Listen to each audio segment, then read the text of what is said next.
perfect night for baseball or any outdoor activity. Folks probably just about now getting off their boats across the way. Rockies at 68-73. The Padres 58-83. Charlie Blackmon is ready to go against his former teammate Christian Friedrich. And the first pitch of the ballgame for Friedrich is in there for a strike. Friedrich was with the Rockies all throughout the winter. In fact, we ran into him a couple times working out in January and February, and then was let go right before spring training, and he was signed as a free agent by the Padres, and he started the year initially in El Paso in AAA. Fastball, curveball, slider, changeup. And talking to some people with the Padres today, they said Christian's gonna try to incorporate more changeups in tonight's game, because we've seen him, he likes the fastball, curveball. I mean, that's kind of the type of pitcher Christian is. But when you're starting, you need that third pitch and just something to show. And so tonight, Christian's going to throw that changeup more. Charlie starts the day at 314. He hit the two-run home run last night to give the Rockies a 2-1 lead. They'd go on to win the ball game 4-1. And Charlie's going to ground out here to second. Charlie at 314, the fourth leading average in the National League. One out. That'll bring up DJ LeMahieu as we take a look at Walt Weiss's lineup. Presented tonight and every night by Southwest Airlines. After DJ, Cargo will bat third. Nolan will bat fourth. Tom Murphy and David Dahl, they went back-to-back last time they were together in the lineup. Mark Reynolds again at first base. Christian Adames batting eighth, playing short, and then John Gray. So LeMahieu has reached in 26 straight games as DJ steps in. He's second in the league in hitting. Murphy began the day at 345 and DJ's at 341. This is going to go right down to the wire, though. I mean, just think back to the other day. DJ had Murphy by about 5 points. And Murphy threw out a 3-hit night. DJ went 0 for, and so you know they'd gone the other way.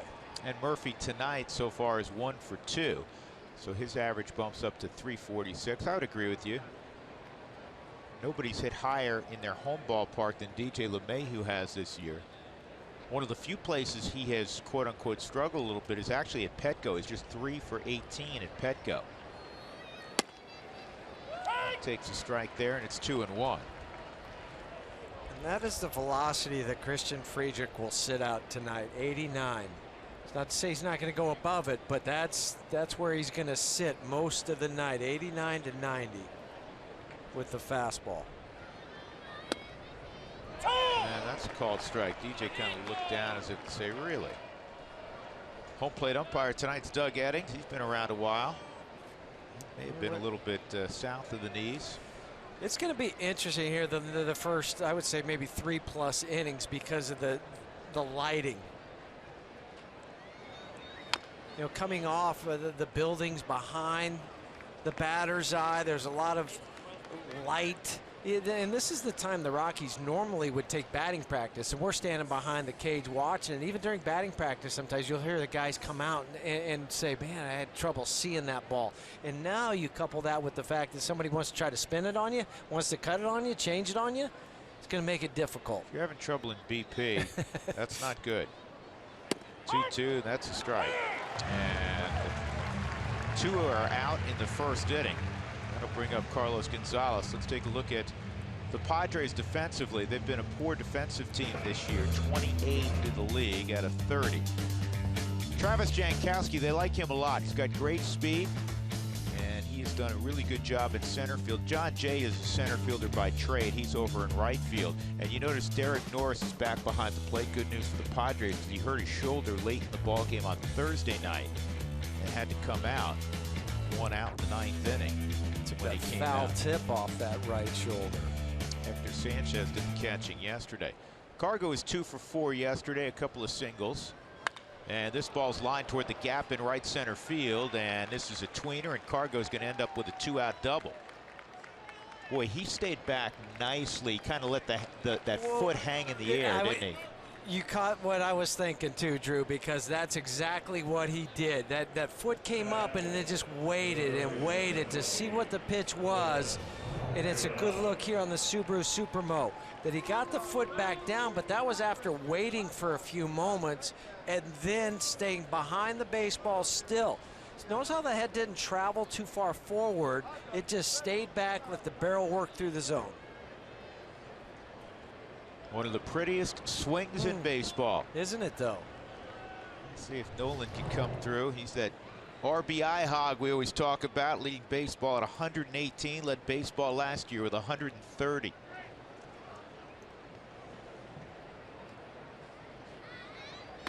By the way, for Cargo, that is double number 35 this year. That's a new career high. He had 34 in 2010. Not a baby Cargo. That's where you're hoping you can get ahead early. If not with 1-2 runs. Nolan, interestingly, has faced his former teammate Christian Friedrich, who was working out of the bullpen with the Rockies last year, just one time. He's 0 for 1.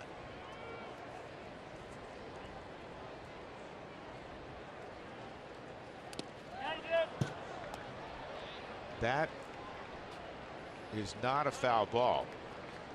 That just went off of Derek Norris's glove, so Cargo gets third base.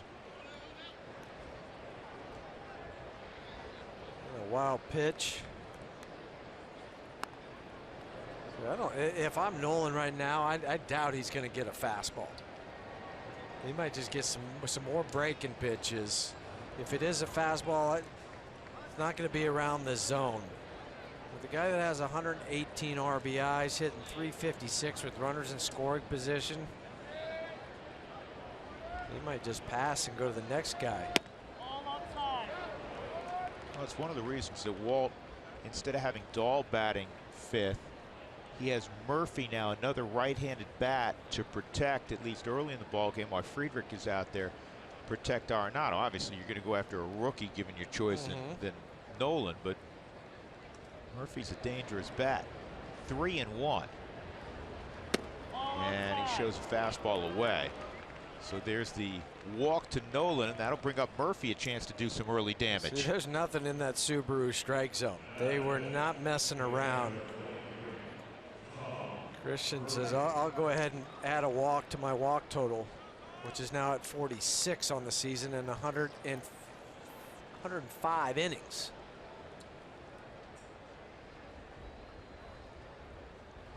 So with 2 outs, Cargo's at third, Arenado is at first. And here's Tom Murphy batting .545.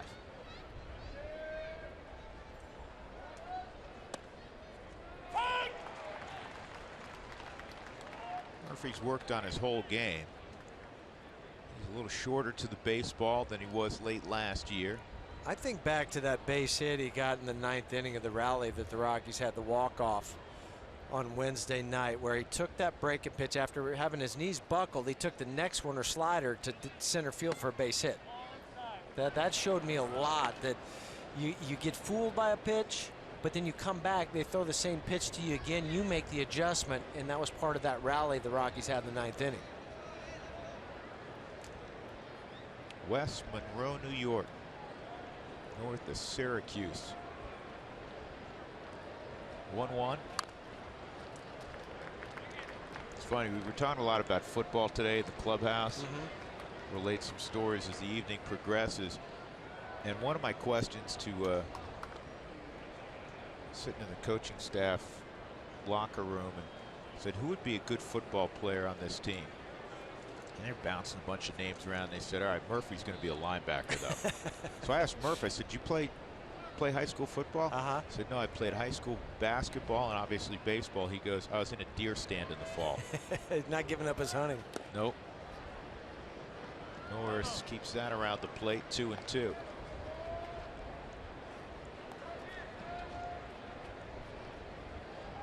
He is strong, though. This is a strong guy. And we'll talk about it throughout the night. There's a couple guys. Nick Hundley comes to mind. Yeah. I'll relay a story that that Spilly and Sully and I were talking about in the dugout the other day. And it's 2 strikes, 2 outs. But I'll remind me to tell you that story too about who they think could play some football.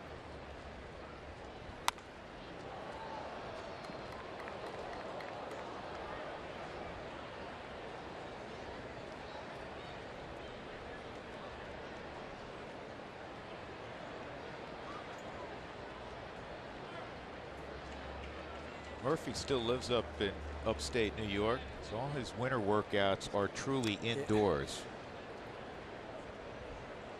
It's always different when you go outside then for the first time after all your winter workouts. That's inside. 3-2. So Nolan will be moving here. 2 outs in the first inning. David Dahl would be next. Yeah, Will Myers at first just told Christian he's going to slide behind Nolan, not hold them on. But you still have to wait as that runner to make sure he goes home.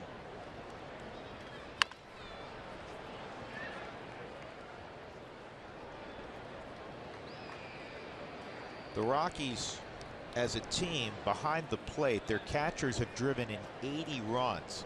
That's second to what's been produced by the Arizona catchers this year in the big leagues. They've produced 95 RBIs, most of those Wellington Castillo.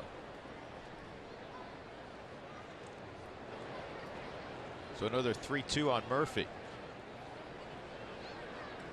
And this ball is in the air to left field, playable for Dickerson. That'll end the inning. The Rockies had a double from Cargo, a walk from Nolan, 2 left on. John Gray on the mound when we come back to Petco.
Have taken the field. They came up empty in the first inning against Christian Friedrich. Travis Jankowski will be first for the Padres tonight. Padres have won 8 of the 14 games played between these 2 clubs this year. They won the season series last year 12-7, most games they've ever won in 1 year against the Rockies.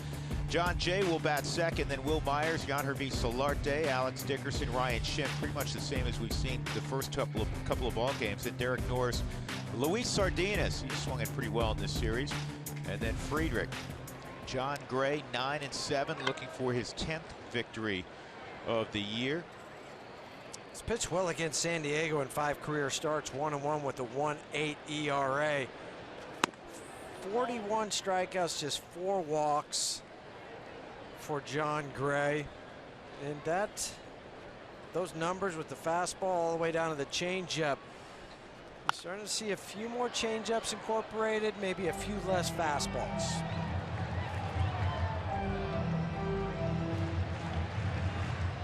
Well, now it's time to utter the obligatory line with John Gray. It's all about getting out of the first couple of frames, Huey. Yeah, yes, indeed. First couple, his ERA is over 6. And then after that, it goes down into the 3s. So for John, pound the strike zone early here with your fastball get that feel for the slider, but he's very comfortable on this mound. 30 strikeouts, just 2 walks against the Padres. Is that any good? Yeah, and an ERA here at Petco at 2 of 2. That's a downright Clayton Kershaw-esque. 30 punch-outs, 2 walks. Well, even going back here last year, you know, for John, this is the one place that he did have some success. Well, John, if he can win tonight, his 10th victory, he will join Chad Bettis and Tyler Chatwood at double figures in wins. This ball on the ground is short. Good play by Adames, 1 out. And De La Rosa has a chance to get to double figures in victories. De La sitting on 8 victories right now. Here's the Rockies defensively. Dahl, Blackman, and Cargo in the outfield. In the infield, Arenado, Adames, LeMahieu, and Reynolds. And doing the catching tonight is Tom Murphy. That's another area he's worked very hard on. He had a tough assignment in previous start. He had to catch Tyler Chatwood with that super sinker. Speaking of that, Tyler had that working last night, didn't he? Ooh, boy. That's a base hit. John Jay slaps one through the left side.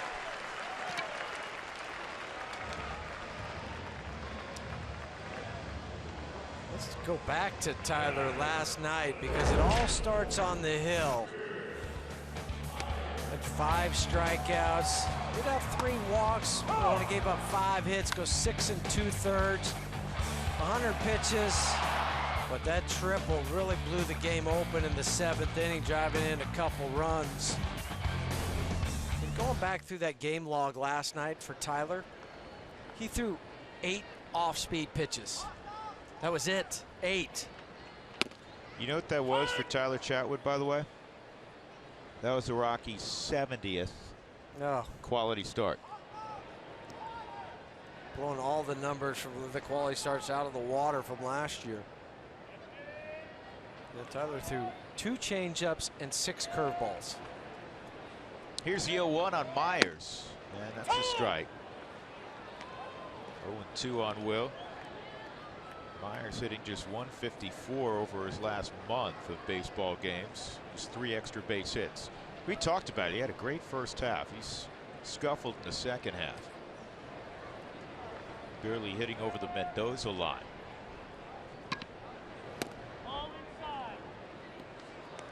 It's nice when you can hear Doug Eddings tell you where that is. He said it was ball inside. The Subaru strike zone says it was a ball inside. Keep it up, Doug. Keep letting us know.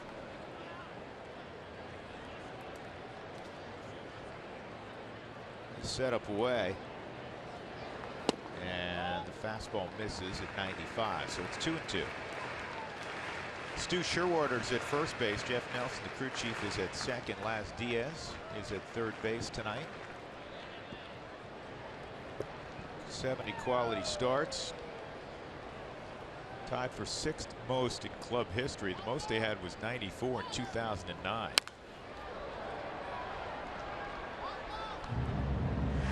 More importantly, I believe it's top 10 in baseball this year. And whether you like the stat or not, because 3 runs, 6 innings, a 4.5 ERA, it is indicative of a starting pitcher giving your club an opportunity to win a ball game. Trending in the right way. John Gray has 15 quality starts. It's tied for first Rockies rookies all time. And the Rockies not quite in the top 10. They're tied for 11th with those 70 quality starts, but a huge improvement over a year ago. 2-2. John Jay can run at first. He takes off, and this is line to right. Cargo's going to have to field it on a couple of hops. Jay to third, and the throw comes toward the plate. So it's first and third, 1 out. Here we go with issues in the first frame.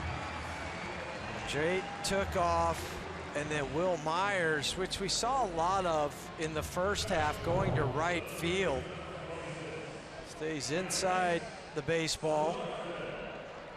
Rockies might have caught a little bit of a break with this throw going home and where it was, because it looked like it went off the top of Mark Reynolds' glove, almost like the tip drill in football. But it still had enough momentum to go all the way home and didn't careen somewhere else. Here's Solarte. And he tomahawks one for a base hit, and it is 1-0 San Diego on a high fastball. Solarte serves it to right center field. John Gray in his career has given up about 50% of the runs he's allowed in the first inning. Solarte was hitting .308 with runners in scoring position, gets a high changeup right out of the hand on the Subaru Supermo, and he made John pay for it. Tomahawk was the right description because that ball was up. He got his left hand on top of the baseball. He hit it out there for an RBI in the early league for San Diego.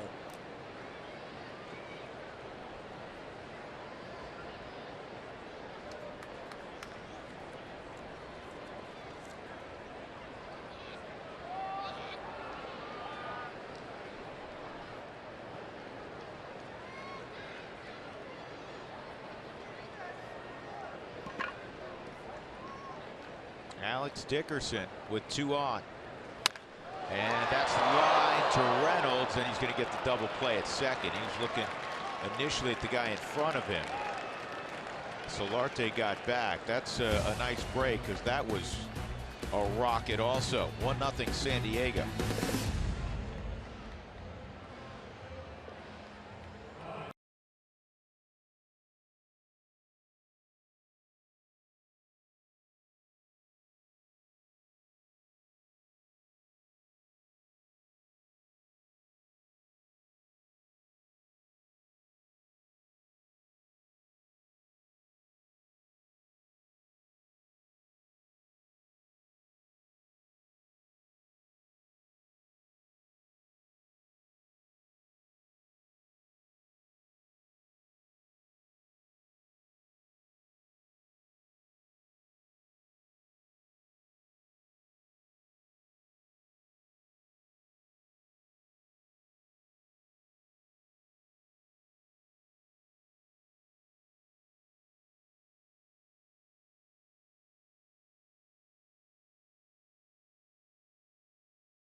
Distance the Rockies earned throughout the season. Start tracking your own steps today to get fit. So far, the Rockies this year have walked 451 times. That totals 40,590 feet.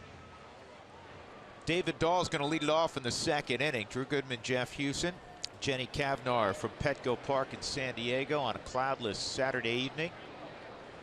Local start time 5:40. Rockies had 2 on in the first inning. Couldn't get that 2-out knock. Padres came up with 3 straight hits. They have a 1-0 lead.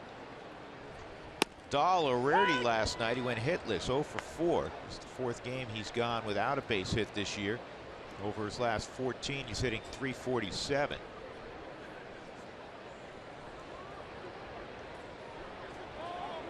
It just means he's due for another 3-hit performance tonight. Yeah, basically.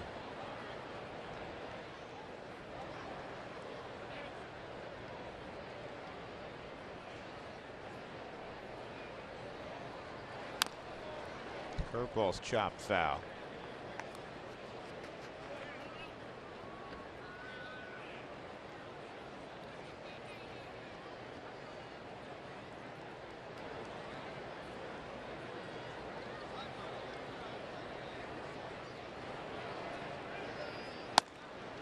Shows fastball up and that misses.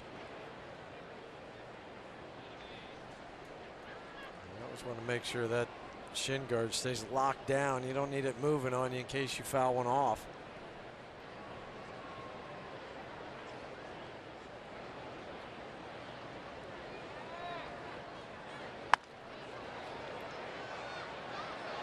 It's one of those curveballs, Huey, that you really got to stay with, don't you? Because it's so high. I mean, it's the big bender coming out of the hand, so he'll drop it up by your eyes, but it ends up down at your ankles. This one was more of a hanger. So see how high it started? And you always have to remember you're trying to make sure that you go to where that ball, you think the ball is going to be.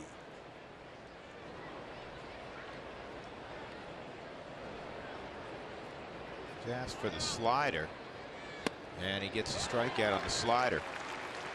League hitting just 190 against his slider, which is, at least by batting average, his best secondary pitch. Yeah, because the changeup, they're hitting 257, and then after that, everything's over 300.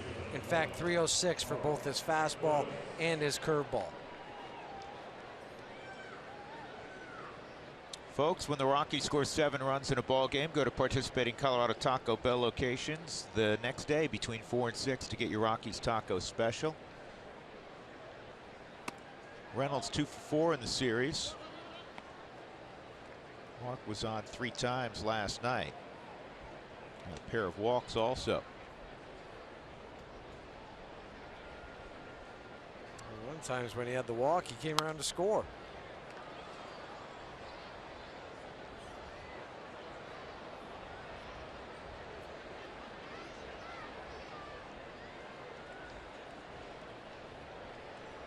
Last 13 games for Christian Friedrich. He's 1-9 with a 6.37 ERA.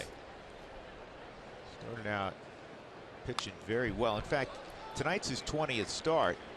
That's more starts than anybody in Padre uniform.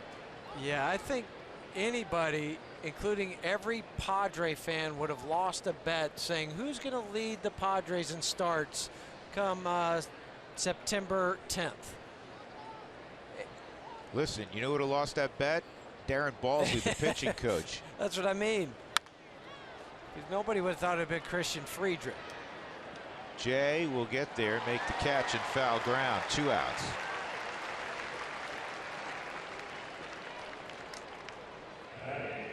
We talk about John Gray getting off to slow starts at ball games. The Rockies out here in this series have gotten off to slow starts. Well, they didn't get anything going on Thursday. The 9th inning home run by this man, Christian Adames, averted a 14-0 shutout. And yesterday they scored a couple runs on the home run by Blackman in the 3rd, and then nothing till the 2-run double by, of all people, Tyler Chatwood.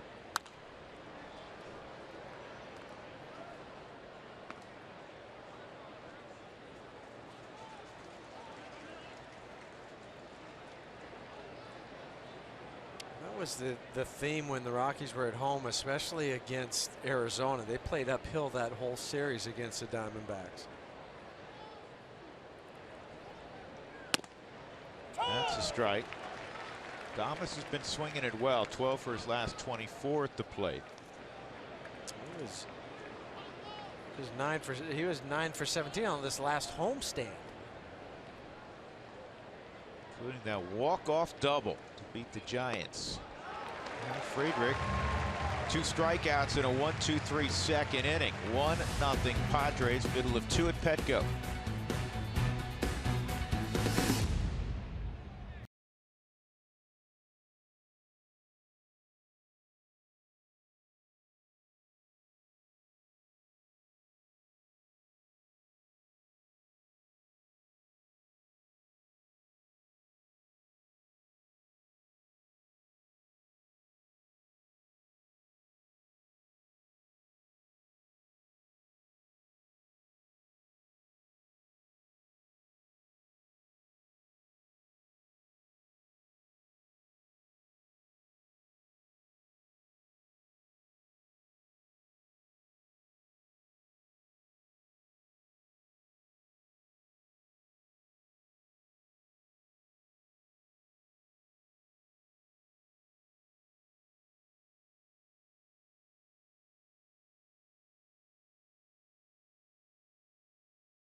To the bottom of the second. Well, when you talk about Jon Gray and his rookie season, you have to look at his innings total. He now has the most innings he's had in his entire career. That includes minor league numbers, since he did have a couple starts at Modesto to start the season. 155 and a thirds inning is where he is at. And for Walt Weiss, he likes that Gray is building up.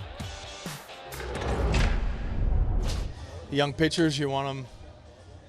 You know, it's a progression. You take care of them at that first year, but eventually you want to build upon those innings, and that's where he's at now. Like I said, we're going to let him go, so he doesn't have any restrictions. Well, Jon Gray's first year over that 100 inning mark was 2014. Last season, he got in 155 innings. That was about a 25% increase. This year, if he stays on track, if Walt Weiss stays with that 6-man rotation, including tonight, he'll have 4 more starts. If he averages about 6 innings, he's going to get over 175 innings this year. And, Walt added to that, that's what we want. We want the strength. We want him going into next season with that confidence that not only he can pitch and he can go and he can have that long leash, but the fact that he can try and give you a lot of innings, give you those 6-7 inning starts or maybe 8 inning starts. And for Jon Gray, that's the big lesson this year. But you guys mentioned that kind of one thing he needs to work on, and that's that first inning. We saw it again tonight, giving up a run. So for Jon now, it's settling in, having the team work uphill. He has to do his job of scoreless baseball from here on out, guys. Absolutely. Something he's going to have to overcome, and I'm sure he will in time, getting off to quicker starts. Strike 3, freezes Schimpf on a curveball. First strikeout for Gray, 1 gone in the second. Still a tie. Yeah, it did look high on the Subaru strike zone. Let's see where it looks on the looking live there too, right at the mask, and that is the borderline. But for Jon, got that early break in the game.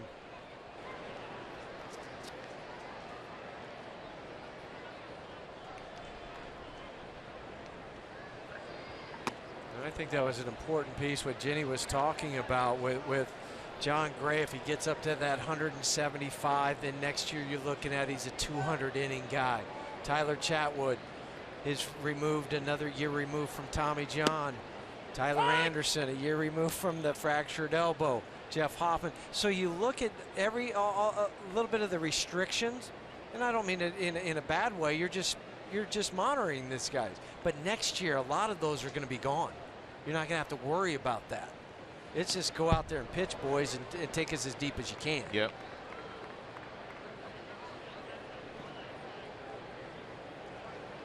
We were talking about the Rockies having a chance to have potentially 4 guys win in double figures. The most they've ever had was 2009 when Cook, Hamels, Ubaldo, Jason Marquis, and De La Rosa all won 10+ ball games. That was the year that, until very, very late in the season, they rolled out the same rotation the whole year. They had 4 in 2000. That's the only other time they had 4. Estacio, Bohannon, the mighty Julian Bo. Taveras, and Gabe White. And White won those games out of the bullpen, so that, a little bit different deal. There's a 1-out walk to Norris. Guy was 1 for 11 against Gray with 6 strikeouts. I'll bring up Luis Sardinas. Fans join in on the conversation. Send us your thoughts. Use Twitter or Instagram. Include the hashtag Toyota Talk. You're in business.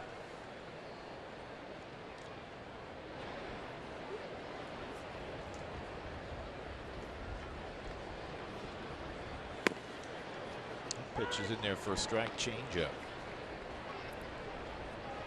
That's the pitch he tried to throw to Solarte, the first pitch changeup. Like that did make it appear it's going to be a fastball, and so the guy gets out on his front foot. Unfortunately, to Solarte, it was up in the air. That's got eyes. That'll go through the right side. Another base hit. Sardinas 4 for 7 in the series. And that'll bring up Friedrich.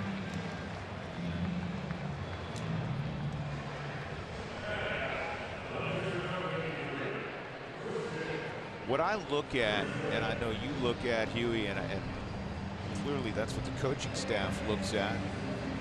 Steve Foster, Walt Weiss, Darren Holmes. What do the at-bats look like? Are they comfortable or uncomfortable against John Gray? And for a couple of months there were a lot of uncomfortable at-bats, especially when he got ahead and then went to the slider. I don't see that same degree of uncomfortableness, if you will. Because you're not seeing the same uncomfortable slider. And I think that is the key, because with this fastball now, it's been up a little bit more here in the second half than it was early in the first half. And when your fastball's down, your slider's going to be down, because the release point, you're really finishing out in front. But when you elevate that fastball, the slider's going to be more flat and more stay on plane with the barrel. It's a good bunt, and out at third. Boy, John Gray listened to Tom Murphy, and he barely got Derek Norris. But Murphy did his homework beforehand. He knew he had a catcher running, and John threw a good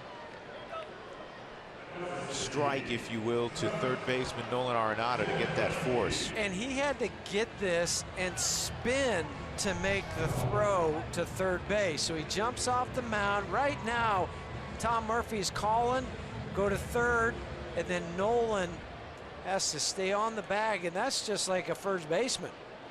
So you don't stride until you see where the ball is going. See how he waited and then reached out there and kept his foot firmly planted on third base. Here's Jankowski with 2 outs. Curveball's inside.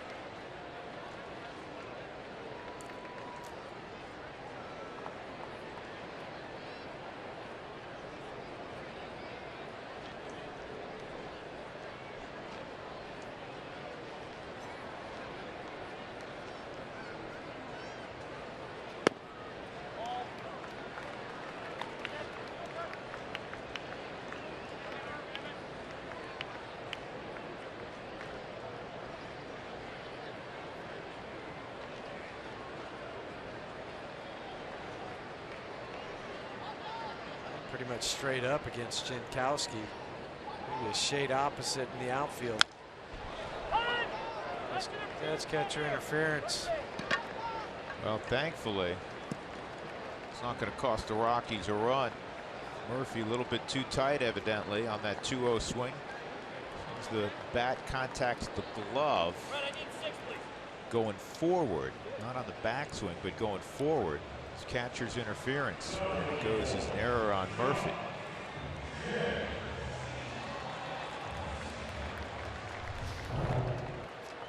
So the swing, very late swing. You could see Tom's glove move. This would be a better look. See how Tom was reaching out there. We'll go back to it in a moment. How he's reaching out for that ball as Jankowski was bringing the bat through. Right there, just hit it. And that's the double sound. Doug Edding, the home plate umpire, called that immediately.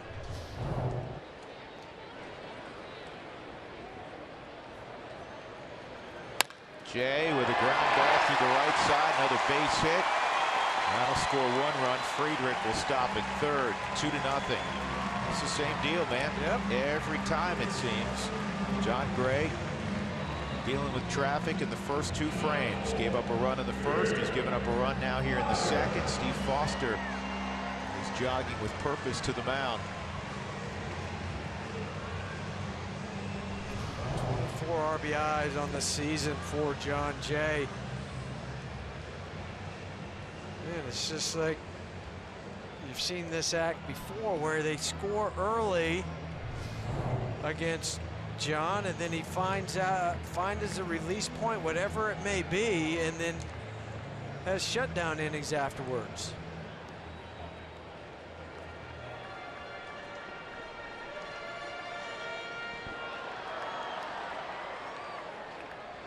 And Will Myers,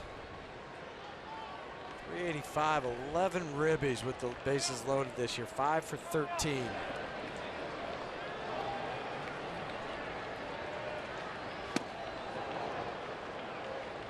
This is one of those key moments early in a ball game. You're already behind 2-0, and you have on paper their most dangerous hitter at the plate with the bases loaded and 2 outs. You got Jankowski at second, so any kind of hit is going to be 2 runs. That's a strike. Now you're ahead 0-2. Well, then if it gets in the gap, you got John Jay at first base who has great speed.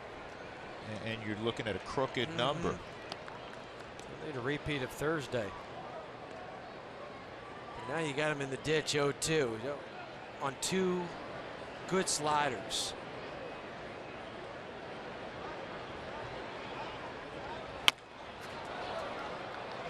That was a good slider. And to Myers' credit, he got a piece of it. He fought the fastball off his first time with a base hit to right.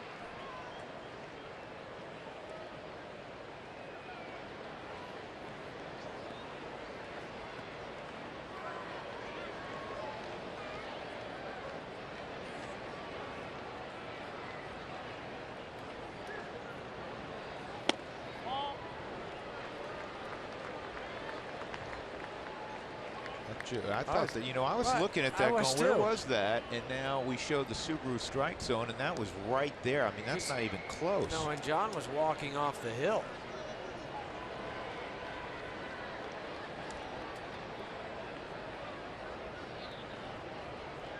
Here's the 1-2 on Myers. And that was left up, and that's scorched to deep left field. It's over the head. A break for the Rockies. It's a ground rule double. 2 runs scored. Jay's going to have to stop at third. And it's 4-0. Well, he didn't get the last pitch, and then that slider got too much of the plate. And Will Myers did not miss it. This is turning into a very poor outing again for John Gray. Already 3 runs in this inning. The slider, those flat sliders over the head of David Dahl in left field, and caught a break with it going off the warning track because John Jay was motoring home.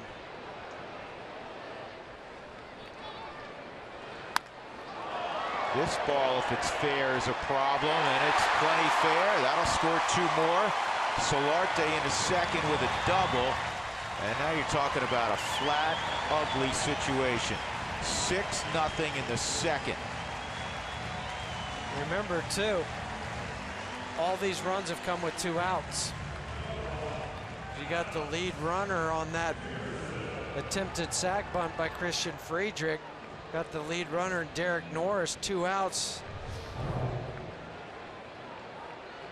So now 2 times, ball left up to Solarte. He's made you pay for 3 RBIs on the night.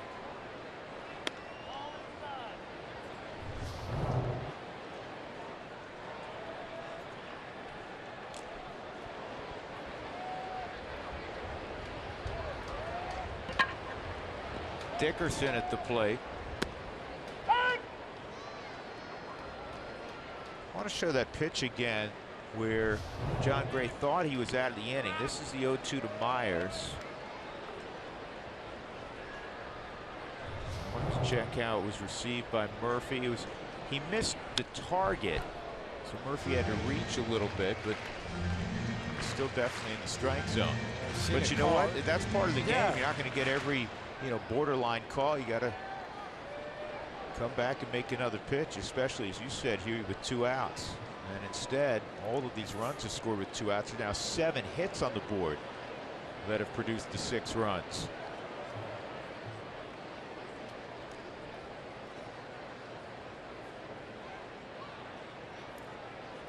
Ninth man to hit here in the inning is Alex Dickerson. 1-2.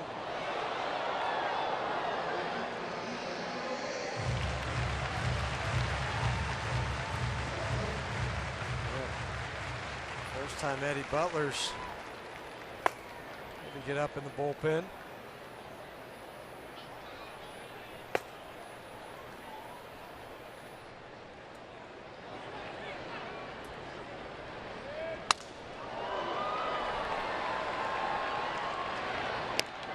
the inning. 5 runs in the inning after a run in the first inning. San Diego leading 6-0.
Rockies baseball on Root Sports is brought to you by Subaru. Love, it's what makes a Subaru a Subaru.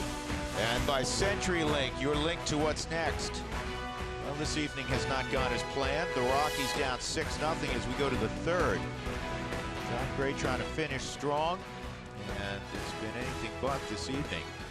A run in the first, 5 more in the second against Gray as he leads off the top of the third against Christian Friedrich.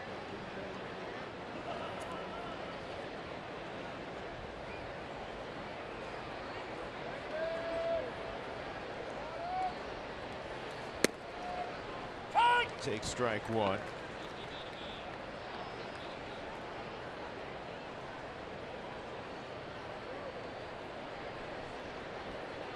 There's a period in July.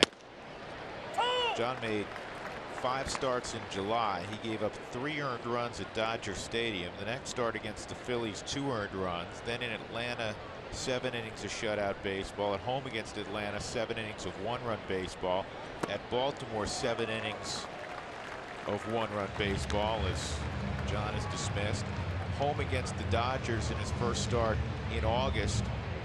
No runs, just 2 hits over 5 innings. And then he had the horrible outing against Miami. He gave up 8 in 3 2/3. And since then, 6 3 1/3 at Philadelphia, 4 4 innings against Washington, 2 over 6 innings at Milwaukee. That was solid.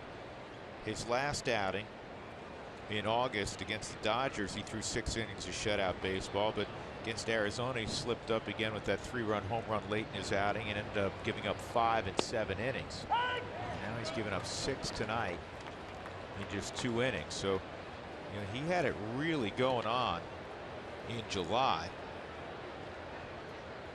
Well, and in July too, nothing less than 6 1/3 innings pitched. In those starts, he had 3 7-inning starts, a 6 inning, and then a 6 1/3.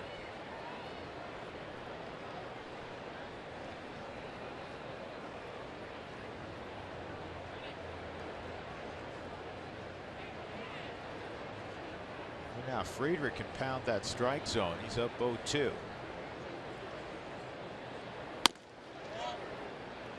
He hit the target, trying to get Charlie to chase. Looks like for Friedrich too, he kind of hit the lottery because the last win for him was June 23rd. 12 games ago and 11 starts since his last win.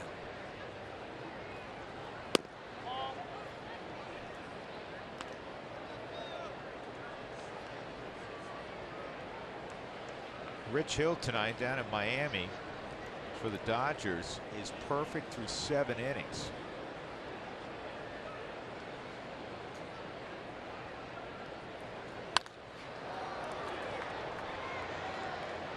popped up. And they, I don't know if it's because of the blisters or what. He had 89 pitches. 89 pitches, and he was pulled out of the ball game. Joe Blanton has gotten the first 2 outs in the 8th inning. Rich Hill left a perfect game after 89 pitches.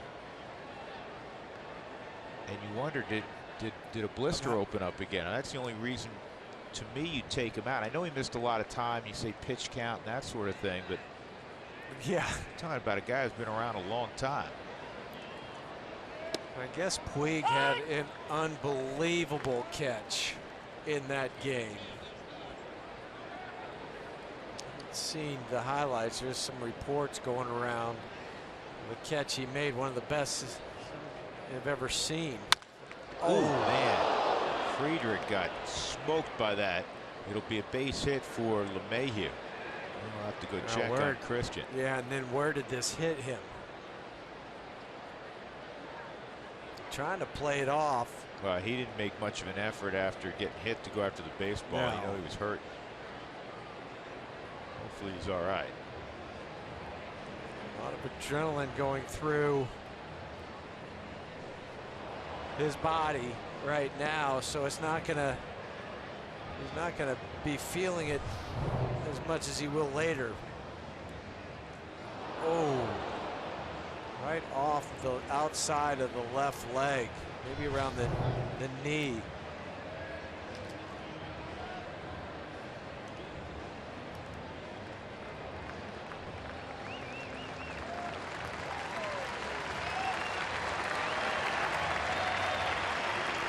That's your drive leg.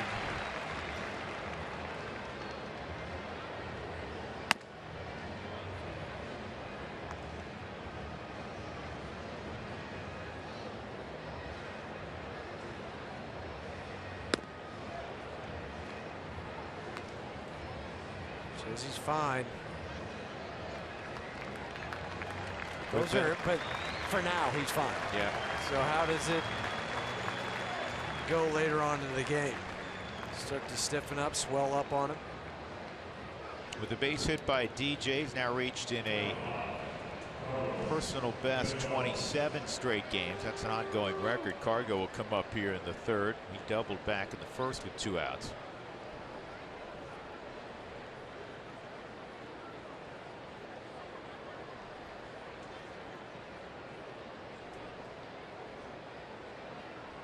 Cargo hit the double in a right center field. There are 3 on the right side, as there have been for each one of his at bats in this series. He sees that the vast majority of the time. It's on the outside corner.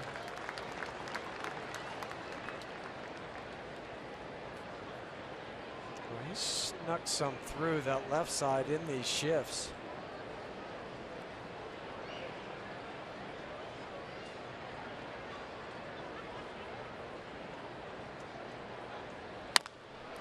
Cargo got it off the end of the bat, and John Jay will come on and make the catch. That ends the inning. LeMahieu reaches on the base hit, middle of 3, 6-0 San Diego.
Here's this week's CenturyLink high-speed challenge poll question. We want to know who scored the first run in Coors Field history. Was it Walker? Was it Weiss? Was it Eric Young Sr.? Go to @RootSports_RM to vote. That's our CenturyLink high-speed challenge this week. Rockies down 6-0. And Ryan Schimpf's going to lead it off in the third, and that pitch is in there for a strike. Schimpf, the only strikeout victim so far for John Gray, got him on a high curveball. So we took a look during the commercial break at that catch that Puig made that kept the perfect game going for Rich Hill. That was a great catch. Well, for Puig too, he made that catch playing left field, just the second start that he's had in left field. A gapper, he had to go back and dive over his shoulder to make the catch. Jeff Francoeur just lined a base hit to left. Schimpf is gone. 1 out, and that broke up the perfect game in the 8th inning, but that was against Joe Blanton. Again, Rich Hill went 7 innings, 89 pitches, perfecto, and he was removed from the ball game. And Joe Blanton with 2 outs in the 8th inning. I just gave up the base hit. I just hope Don has a valid reason. Doc. Or Doc, excuse he's me. Managing now against Donnie. Right. Yeah. Or Doc has a good reason. I'm sure he does with the 92 pitches, as you mentioned. Maybe that blister started to come back. Derek Norris takes a strike. Well, Doc, that's not the first time, though. He had to take out Ross Stripling earlier this year. With a no-hitter. Yeah. That one I understood a little bit more in that Stripling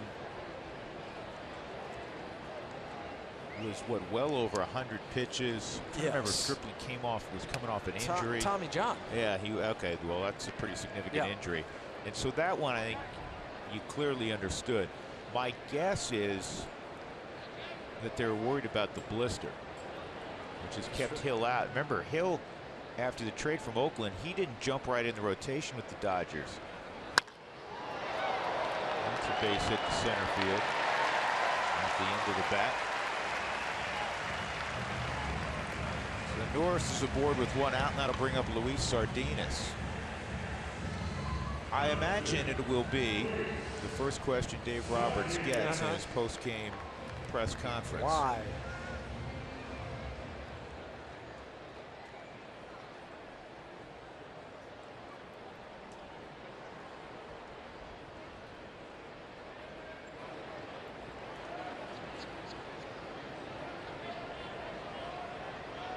Sardinas, a base hit and a run scored last frame. He's hitting well over 300 in his last 14 games. He's 14 for 42.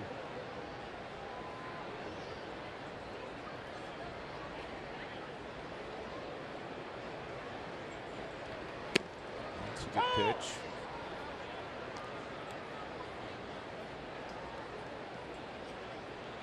Those tucked inside the outer corner on the Subaru strike zone.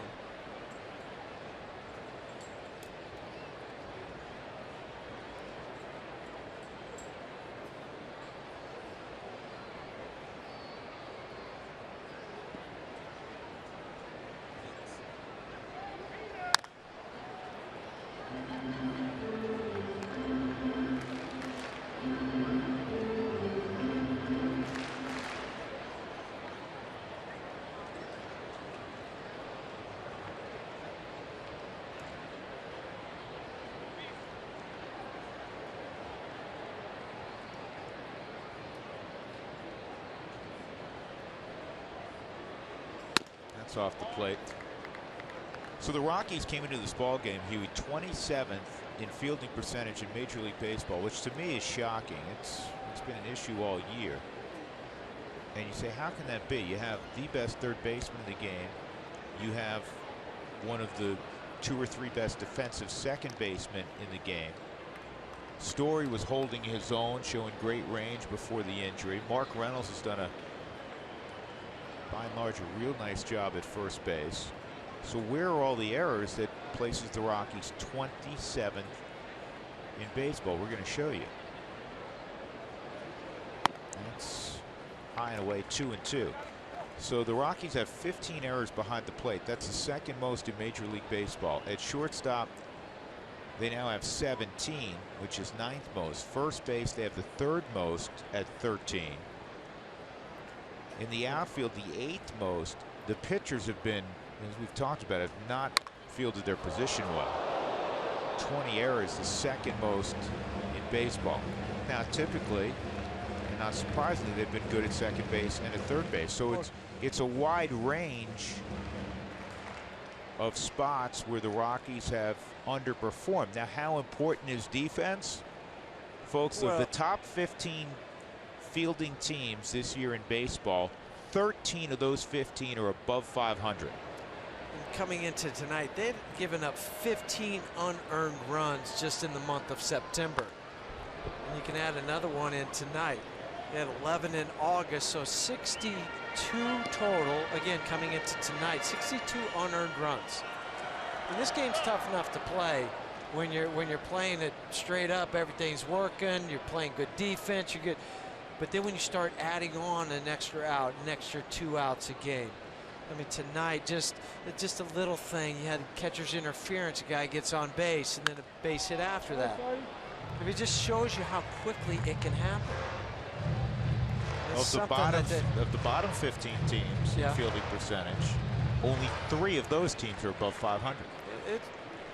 It all correlates together. Yep. The 3 fractions of baseball: pitching, hitting, and defense. 2-2. And Gray with a hard curveball wins that battle. 2 outs, and that'll bring up Friedrich. The first 10,000 fans through the gates on Saturday, September 17th, will receive a virtual reality viewer courtesy of Lowe's, and get your tickets to this game against the Padres today. Bad news for the Arizona Diamondbacks. The Rockies will be there Monday, Tuesday, and Wednesday. A.J. Pollock, who just came back, got back earlier than expected from the broken elbow.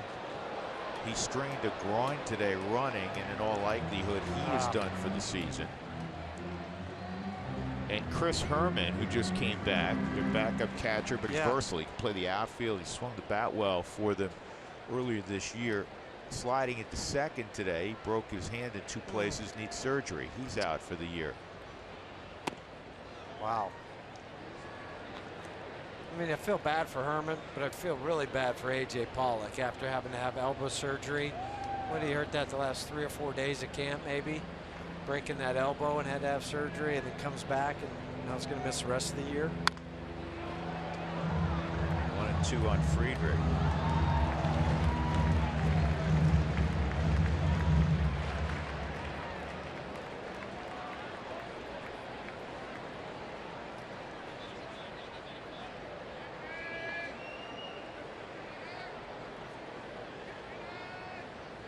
Six nothing, the Rockies trail.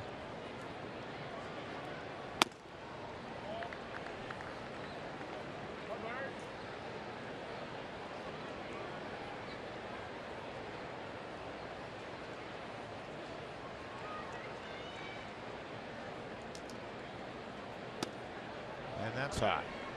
They've gone full on the pitcher. Also 66 pitches now for John in 3 innings. 2 2/3.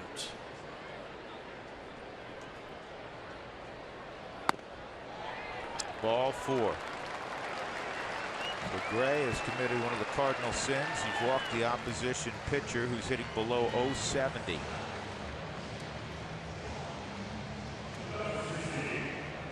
Foster on the horn again with the bullpen.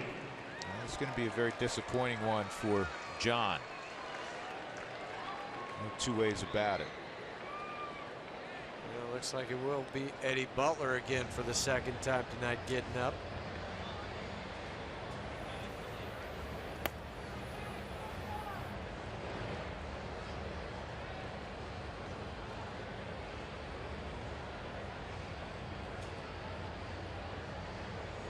It's never good when you're looking at a guy for the 3rd time tonight, and it's just the 3rd inning. Travis Jankowski is 0 for 2. He has scored a run. He reached on the catcher interference. 0 for 1, I should say. Catcher interference goes down as an error on the catcher, but not a plate appearance. Not an at bat. Jankowski with an 0-1 count.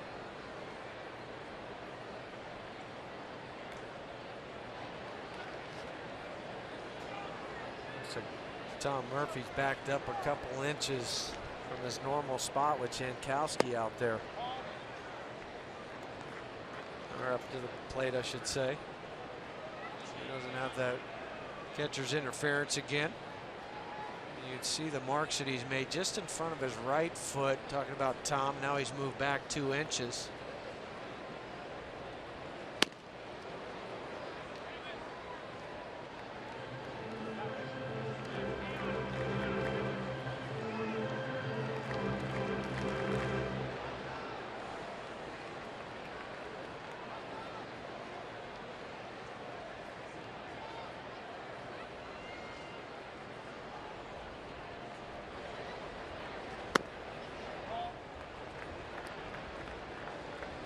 A lot of pitches. 2 balls, 2 strikes on Jankowski. 6 runs, 8 hits for the Padres. No runs, just 2 hits for the Rockies. Next pitch will be 72. He threw 88 pitches just in his last start. That was in 7 innings. He held up.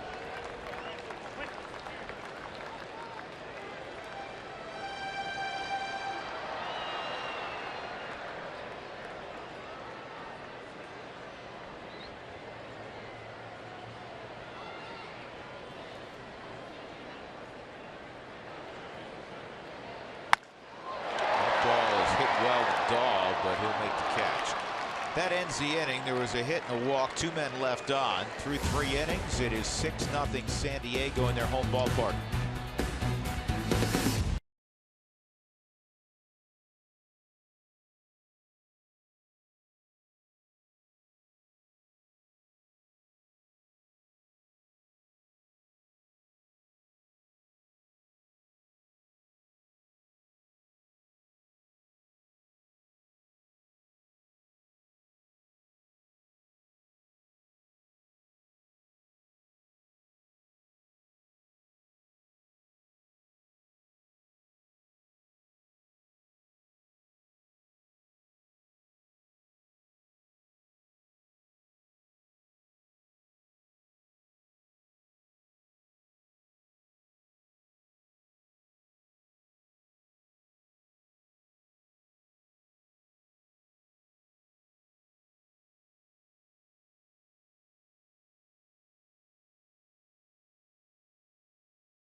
Wins, Mark. They're now 11 games above 500. I thought they were throwing in the towel when they traded their whole bullpen. I guess not. And that's what they came out. That's what Hal Steinbrenner came out and said. I understand. You know, well, we've got to start to rebuild, do this. They did. They said it. And now, look where they are. Just 3 games back in the AL East. Crazy. 4 teams within 3 games in the American League East. Congrats to Rick Porcello. Yesterday became the first 20-game winner in Major League Baseball this year. Nolan walked his first time, leading off the fourth. The Rockies have 2 hits, a double by Cargo in the first, a DJ LeMahieu liner off of Friedrich in the third. Nolan, the only other base runner.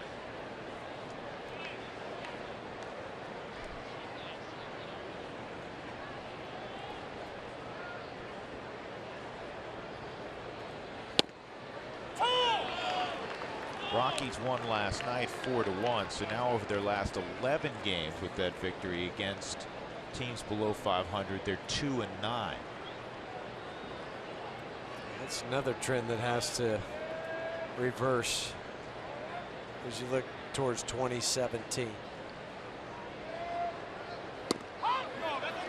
And now Nolan arguing with Doug Eddings. That's way inside. That's terrible. That is not even close on the Subaru strike zone. Listen, it has nothing to do with the fact that it's 6-0. Zero to do with it. The Padres deserve to be up 6-0. But Doug Eddings is having a rough night both ways. I mean, I think back to the curveball that Schimpf was called out on earlier in the ball game. That was about 3 inches up, and that pitch, you can't see the plate there, but if you look at the Subaru strike zone, that's 4 or 5 inches inside.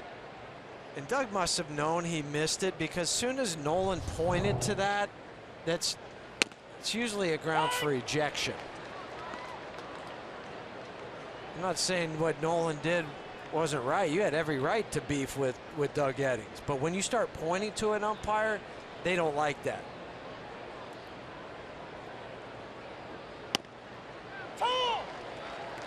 Two strikes on Tom Murphy. 5 strikeouts for Christian Friedrich.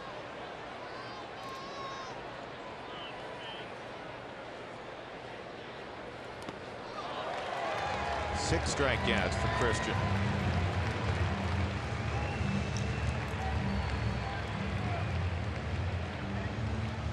I don't blame you, Nolan. Nothing you can do. You just sit there and stew.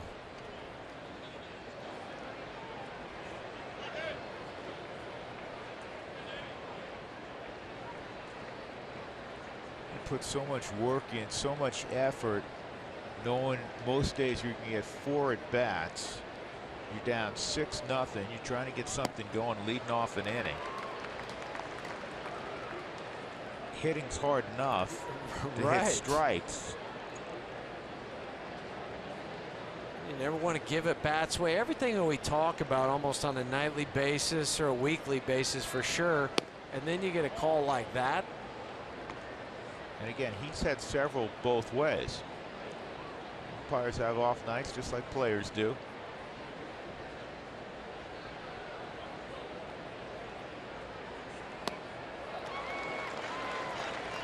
But because of that, now Christian's out on the hill with a lot of confidence. And this is a guy, as I mentioned, had come in his last 12 ball games. 3 no decision, 8 losses, and in ERA over 6. Strike 3. Struck out the side. 6-0 Padres.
20% off your online order at Papa John's. Use the promo code ROXWIN at papajohns.com. We go to the bottom of the 4th inning. John Jay, Will Myers, Jan Hervé Solarte, Drew Goodman, Jeff Houston, and Jenny Cavnar. And this ball's on the ground to first. Gobbled up there by Mark Reynolds. 1 pitch, 1 out.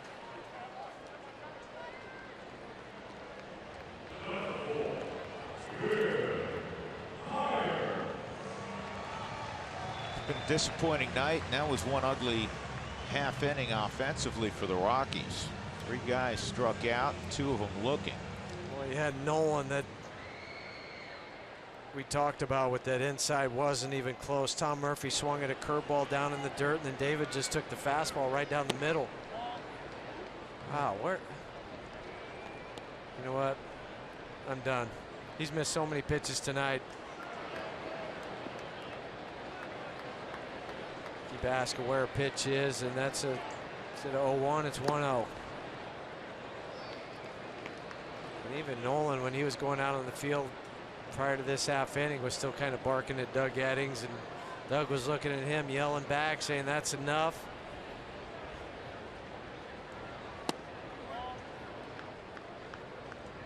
Three and out.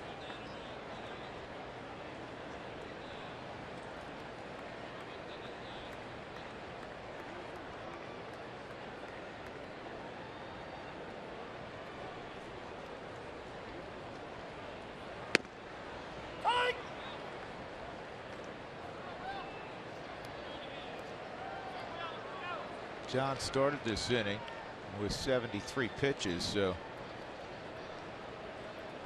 let's see how this one goes. Myers, a ground rule double his last time up. That's foul.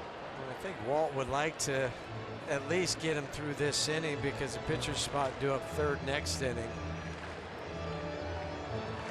We have enough guys on the bench to be able to make switches. That's not the problem, but just to get him through, and if you do go to Eddie again, to let him have a clean frame to begin his start with, or his inning with. And another walk.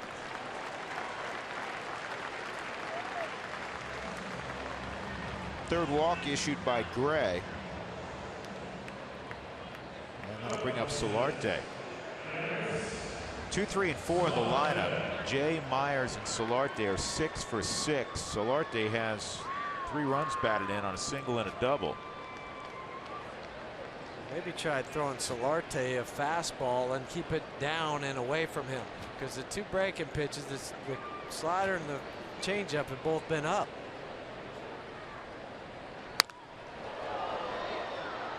Well, he went off speed again. Solarte's hitting 11 out of his last 12, so he's been swinging the bat productively.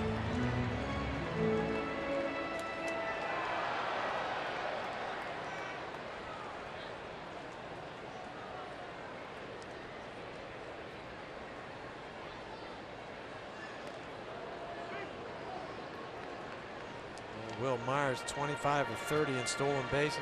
The Padres have stolen 115 bases on the season. They caught 37 times. Success rate of 76%. Pretty solid. Yeah, anything above 75 is real solid. Will Myers, the stolen bases and the home run, become the 11th player in San Diego history to have the 2020. Looking to become the first ever for a 30-30.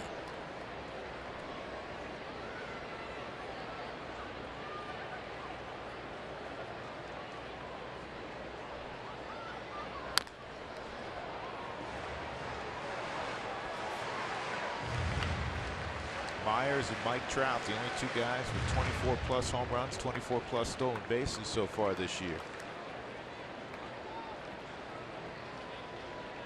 Trout just does it he's like a machine at what he does year in and year out. He's an amazing talent. Adames steps back and makes the catch. 2 are gone. And that'll bring up Alex Dickerson.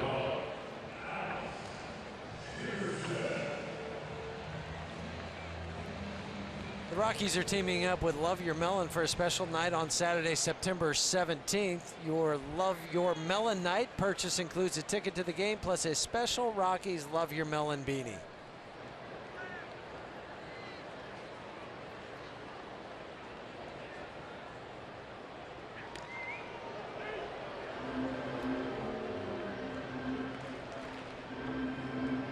A frustrated John Gray. Gave up a run on 3 hits in the first, gave up 5 runs on 4 hits in the second.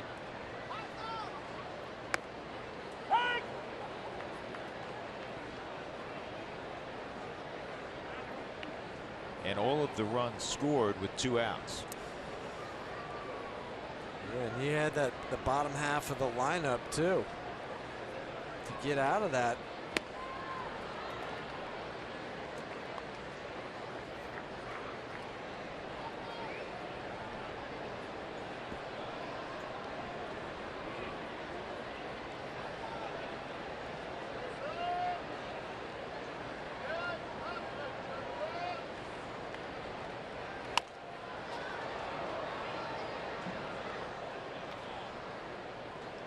Dickerson, a rookie, 9 home runs this year.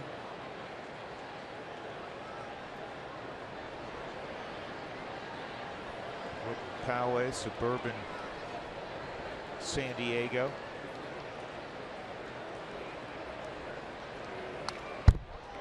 That's where Tyler Nevin is from.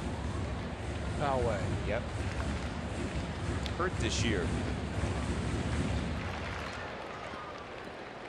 One of the top 4 picks for the Rockies a year ago, and he had a very nice first-year professional season in 2015. Phil Nevin's son. In the air, right center field. Cargo got a good jump. He'll make the catch. There was a walk, a man left in the 4th. On to the 5th we go. It's all Padres. They're up 6-0.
Head to the top of the 5th. Well, it is Fleet Week here in San Diego. Of course, San Diego became a cornerstone of the Navy's Pacific Fleet, so this week they're able to honor the troops and their families as well with appreciation for the deployment and hardships that they endure. It's pretty cool. They reintroduced the Sea and Air Parade, so that was today in the San Diego Bay. It included active duty warships as well as Navy and Marine Corps aircrafts. It's just so neat for us to even look out our hotel window and see all these aircrafts flying by and all the people being able to appreciate it and, of course, honor the military in town. It's woven into the fabric of what San Diego is, so a very special time here. And, of course, tomorrow will also be a very special day at the ballpark on 9/11 as we remember 15 years ago how our country changed forever, guys. Jenny, thank you. And I think it does resonate here as much as anywhere, any corner of the country, this being such a military town. 1-0 on Mark Reynolds. Now 1-1 on Reynolds. Mark fouled out down the left field line, or down the right field line, his first time up.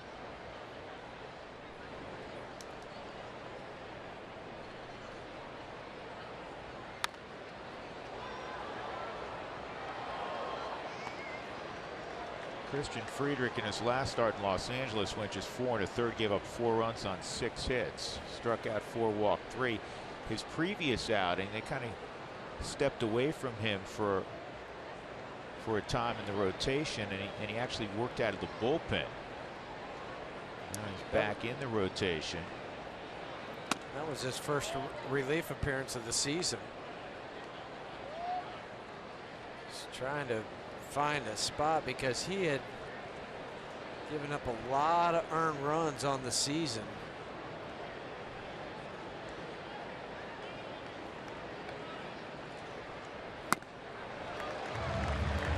It's now 4 straight strikeouts for Christian. You wonder what is going on. It's the 8th of the evening.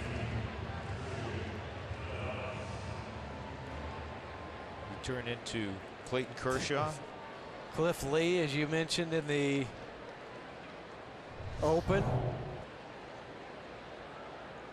Curveball swung through by Mark. 8 strikeouts. His career high is 10. That came in his second major league game when he was pitching for the Rockies against the San Francisco Giants. Christian with the Rockies in 2012, then again with 2014 through 2015 and 100 ball games, 19 starts. He was 5-16 with a 5.81 ERA.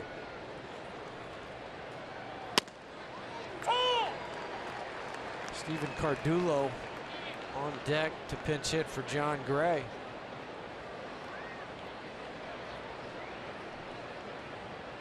It's 0-2 on Adames.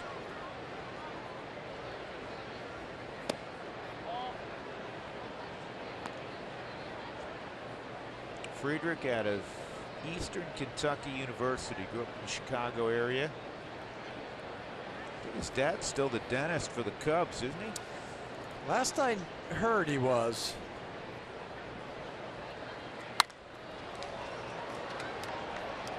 John Jay again in foul territory, makes a catch.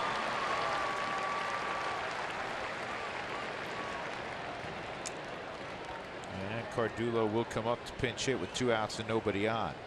6 straight retired by Friedrich. John Graves going to have to wait about a week to pitch again. It's going to be a long week. Gives up 6 runs on 8 hits tonight. ERA went to 4.69.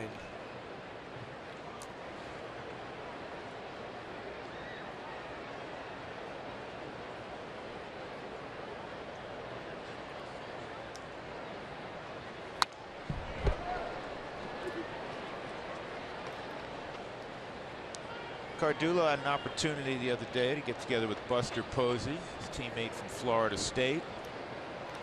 Buster was telling us how proud he is of Cardullo. He said, you know what, he's the same guy you're watching now in the big leagues. He's, you know, all out hustle, can swing the bat. He goes, that's what he was at Florida State. These guys always doubted him, but he just got it done. Well, we heard some stories about him down in AAA this year and how they had to try to say, hey, wait, you know, a game's not for another 12 hours, 8 hours, whatever, because he was all out. He was gung-ho. Glenn Allen Hill had to slow him down a little bit. Yeah, but it goes back to that line. It's easier to kind of pull the reins in than try to kick him in the you-know-where. Yeah. So get going.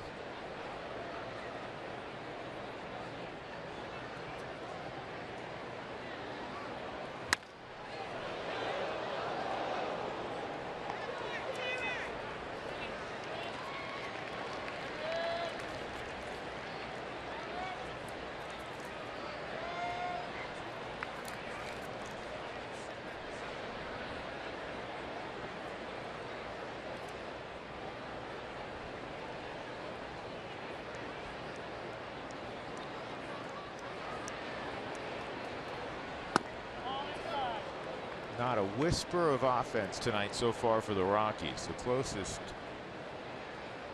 Could come to thinking the Rockies had a chance to score was the first. A 2-out double by Cargo. Nolan walked. Murphy, though, would hit a fly ball to left to end that quote-unquote opportunity. 2-2. And another strikeout. 9 strikeouts for Christian Kershaw.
Here's our first bank game recap. Close your eyes. The Rockies trail 6-0. Tough outing for John Gray. He gives up all 6 runs, 8 hits, and they came in the first 2 frames again. Those 2 innings have been problematic throughout John's young career. And Christian Friedrich, I don't know what he ate this morning. 5 shutout innings. He allowed 2 hits. He struck out 9. New pitcher for the Rockies is Eddie Butler. One shy of his career high for Christian. Now Eddie coming back after 15 starts with Albuquerque, where he was 8-3 with a 4.45 ERA. And 89 innings pitched. Eddie's last major league game was June 28th. Pitched well in AAA. Here's the 1-0. And Eddie has this ball popped up on the left side. Nolan backpedaling. He's got it 1 out, and Schimpf is retired. That'll bring up Derek Norris, a walk and a base hit. Eddie was starting down in AAA, so he's plenty stretched out. You know, for Eddie, it's been an issue when he's been in the big leagues, avoiding the big inning. Seen him have really good stuff at times. You know, a hard mid-90s sinking fastball, decent slider, but get some stuff elevated, and it's not just 1 run. Oftentimes it was 3 or 4 in an inning. Really worked hard down there, but trying to get on top of the ball more again to create some movement with the fastball. That sinking fastball. I don't think there's ever been a doubt about his arm strength, how hard he could throw the ball.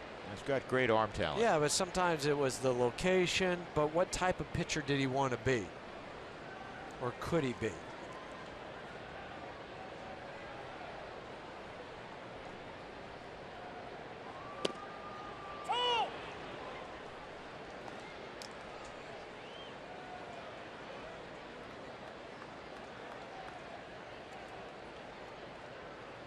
Butler up on Norris 1-2, working to Murphy. Fastball in. Nope. 2-2.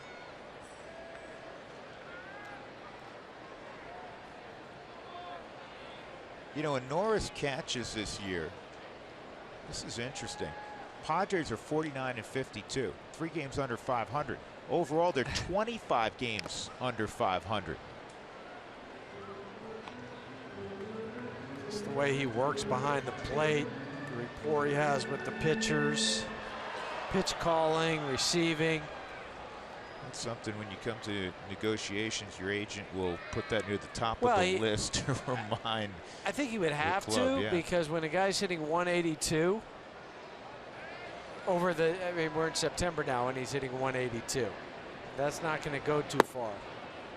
3-2. Remember the other day we were talking to Sean Dunston with the Giants, and he was talking about batting averages and how you feel when you're going to the plate, when you're going well, and your old friend had us crying. Oh my goodness, laughing. He was just so much fun to listen to. This ball's lined deep right. Cargo on the move. Cargo will make the catch. But Sean was saying, when you're hitting 300, you go up to the catcher, you know, to tap on the back, say, hey, well, how's the family? Everybody doing well? You're all smiles and giggles. Because you look up at the scoreboard, you want to dig yourself for a little bit. You want to say, hey, I'm hitting 300. Yeah, want the at-bat to last a while. Right. But then when you're hitting towards 200, 210, you're like, the guy wants to talk, and you just put your head down. Don't Swing talk. at the first pitch. You want to get that thing off the scoreboard. That 182's ugly, man. Remember the other story he told, too? About Barry Bonds and he, at one time, he was hitting 300, Bonds was hitting 250, and Bonds went up to him and says, our average are flip-flop. We got to get it. Next thing you know. It was actually 350 and 250. He said, you have my average. He goes, a month later, he was right.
Colorado Rockies baseball on Root Sports is brought to you by Southwest Airlines. Book your low fare now at southwest.com.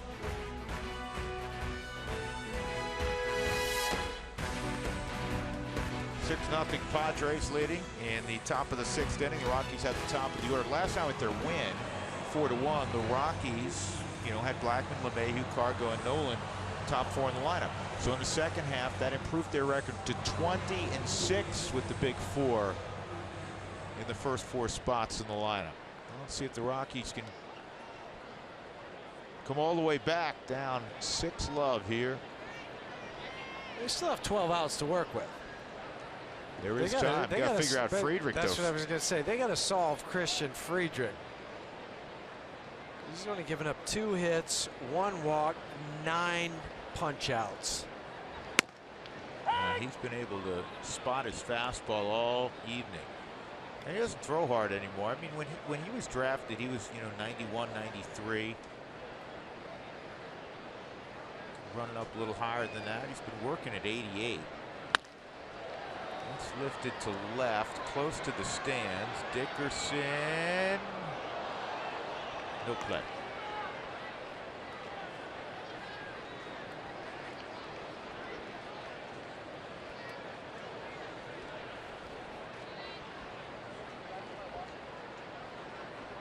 Huey, what do you got on that finish with the Oklahoma State Central Michigan game today? Wow.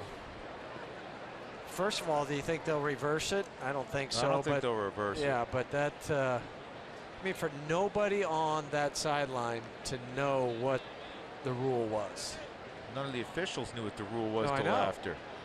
What we're talking about, folks, is there was a play granted, a non-time down granted to Central Michigan. I'm sure most of you have seen it, when the game should have already been over. And they threw the Hail Mary, and it was caught, and the lateral, and give Central Michigan one of the most exciting plays you'll ever see. They scored on an untimed down to win the game. And then afterward, the referee admitted that that play should never have taken place. 1-2 on Charlie, and that's hit hard, but right at the shortstop, Sardinas, 1 out. Hey, calling all college students. College night at the ballpark is Friday, September 16th. Packages include a game ticket and a Rockies beanie. Visit Rockies.com/college for tickets. But you have to be a college student, Drew. You can't just be, you know, a fan or a wannabe like this young lady. This is Tatum. She's beautiful. She's going to be a college student, but not yet. Not yet. Yep, she was rocking her Cowboys outfit today prior to the game or during the game with the Nebraska Cornhuskers. That picture was taken right at the end of the third quarter when Wyoming was hanging in there with Nebraska. Oh She's my like, goodness. I cannot believe this. It's happening. It's happening. And then a few more turnovers. Minutes, yeah. 15 minutes later, there were tears. Tatum was in tears. Along with the Cowboy. On the outside corner. 1 ball, 1 strike. DJ a single off the leg of Friedrich, and he seems to be just fine since he's retired 8 in a row since then. He had a hit, walked around for a minute, threw 2 warm-up pitches, says I'm good, and I guess so.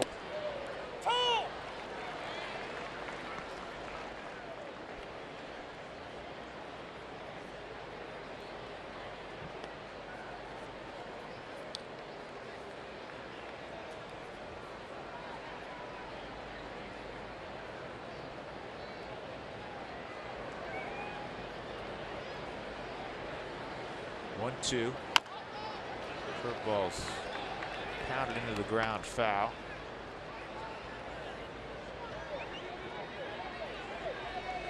So I told you I was in the coach's office talking about who would make a good football player in the Rockies clubhouse. A bunch of names came up. Trevor Story, like Tom Murphy as a linebacker. Charlie maybe as a big wideout. Charlie wasn't buying that. He said, I don't have good lateral movement. He said, I can go up and get the ball. He goes, I got good leaping ability. That is a called 3rd strike. And now LeMahieu looking at Doug Eddings.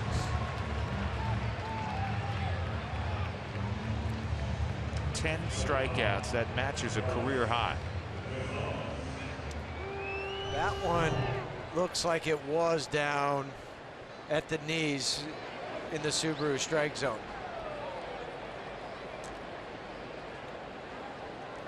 Once guys start barking, and everybody starts to get on the umpire.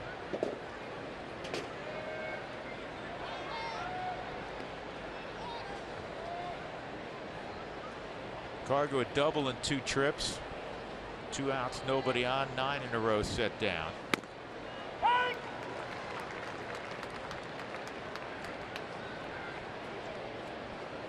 Walt Weiss came in the room at one point and said Cargo's going to have a spot somewhere. Cargo grew up in Venezuela, not with American football. Just athletically, you got to figure he would find a place. Slot receiver. Remember, safety.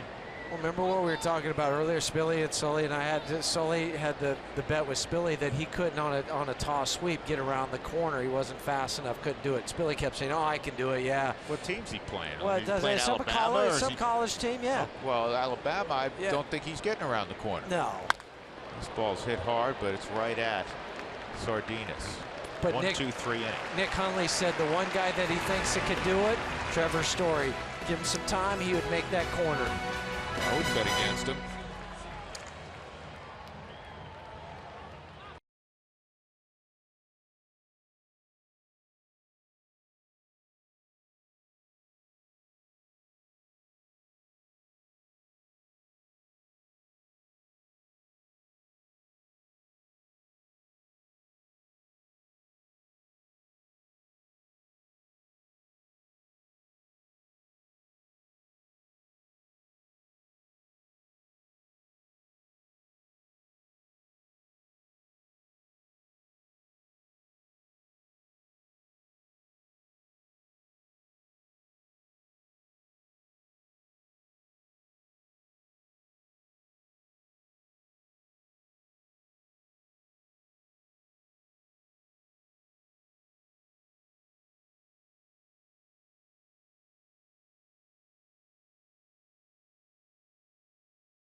Still up 6-0. I have found Rockies prospect Brian Mundell here in the crowd checking out the Rockies, and you had quite the season. MVP of the league. You played in Asheville. Just kind of talk us through the magical season you had. Ended up hitting .313. It was just awesome. It was a great experience to be able to go out there and just play with a great group of guys in Nashville and be able to have success with you know, the hard work I've put in. Just to be able to go out there and have fun every day with a great coaching staff, and it was a great year. Well, that hard work included 58 doubles for you, which is a record in the minor leagues. That hasn't been done since 1963. When you talk about the historic marks of that, I mean, what was going on with your power numbers?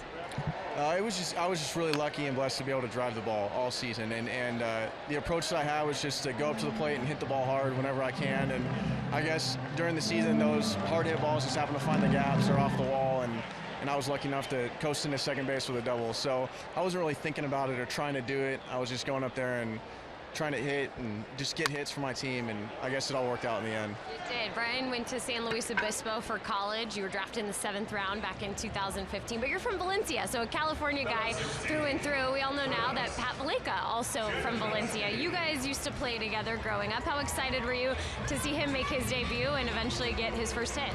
It was awesome. I was following Pat all year, and then I was really hoping that he was going to get the call-up in September, and then once I found out, I immediately texted him, and it was just an awesome experience to be able to see him and get a shot in the big leagues, and especially that double that he hit. That was really cool to watch, and you know, just see him have success at the highest level is awesome. You got the chance this year to play with Brendan Rodgers. Obviously, a lot of Rockies fans have heard that name as a first-round pick. What's kind of your relationship with him? What kind of season did you see him having? Well, it was great for me and Brendan because I hit behind him all year long, and I got to learn as much from him as I taught him. And just being able to see him kind of develop as a player and mature as a player, and he's so gifted on the field, and just be able to see him you know, grow into his position and grow into the hitter that he was just you know, unbelievable to watch.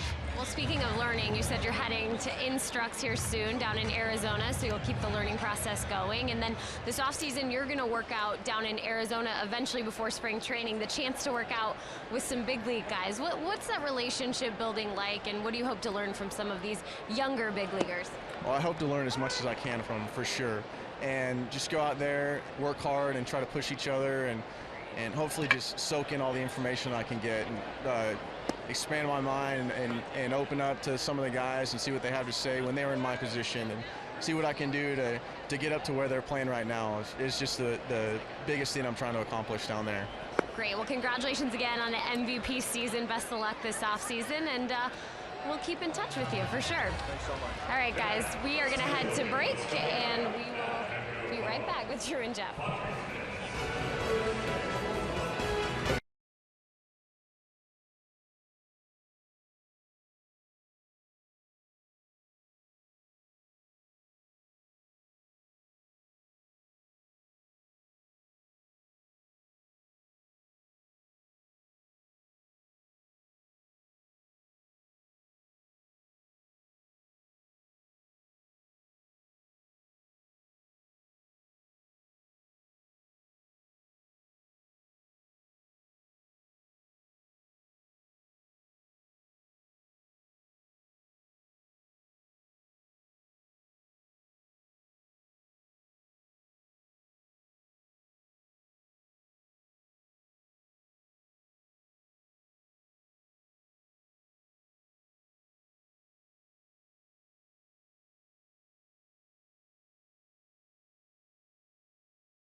The Coors Light Cold Hard Facts are brought to you by Clean, Crisp, Coors Light.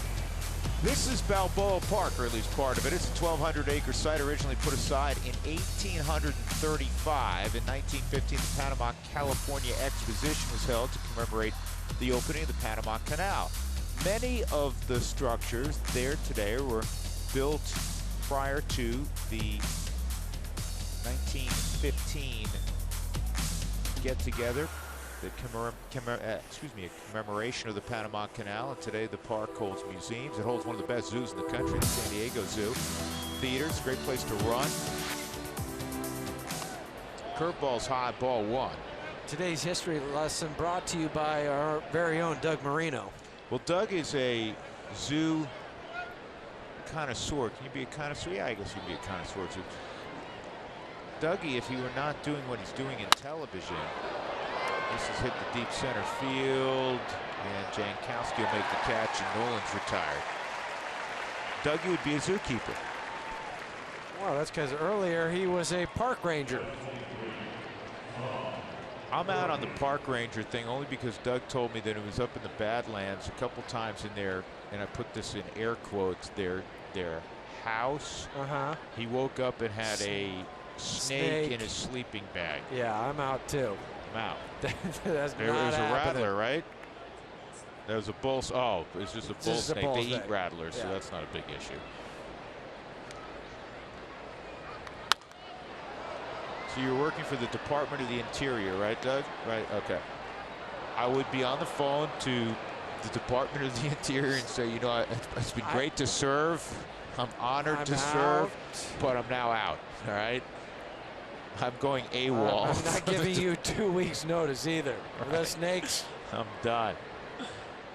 There was a snake in my sleeping bag last night. This is way up there. Murphy has popped out to short. 2 outs.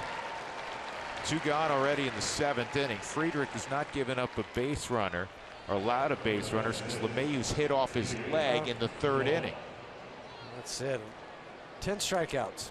The Rockies' upcoming home schedule brought to you by Remax. They'll play the Padres when they get back home Friday, Saturday evening, and Sunday afternoon. Then the Cardinals come to town.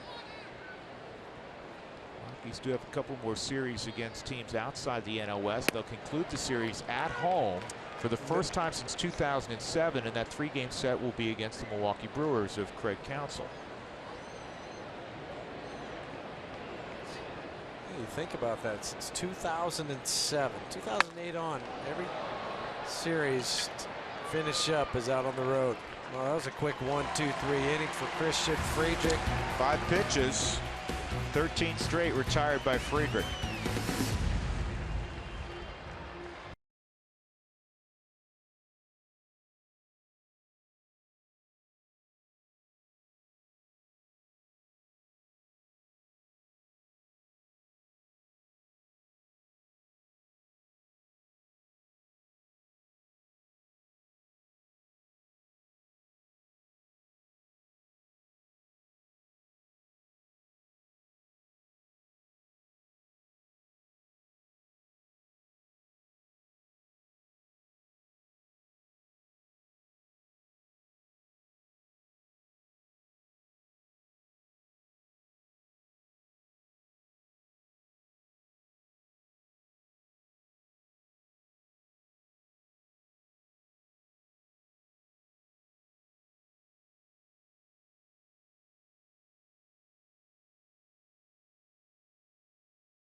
Here's where Cooney Lexus look back.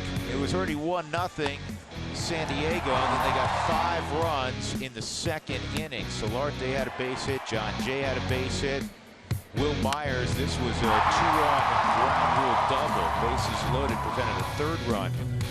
The ground rule part of it prevented the 3rd run from scoring, and you get the picture. It was a rough outing for John Gray. John went 4 innings, allowed 6 runs on 8 hits, walked 3, struck out 3. Eddie Butler's been good in relief. He's facing Will Myers. This is his 3rd inning of relief. He's not allowed a base runner. And 2 strikeouts for Eddie. 1 looking, 1 swinging. Couple ground outs, 2 flyouts. Line to Dahl and left, and David makes the catch. That'll bring up Solarte.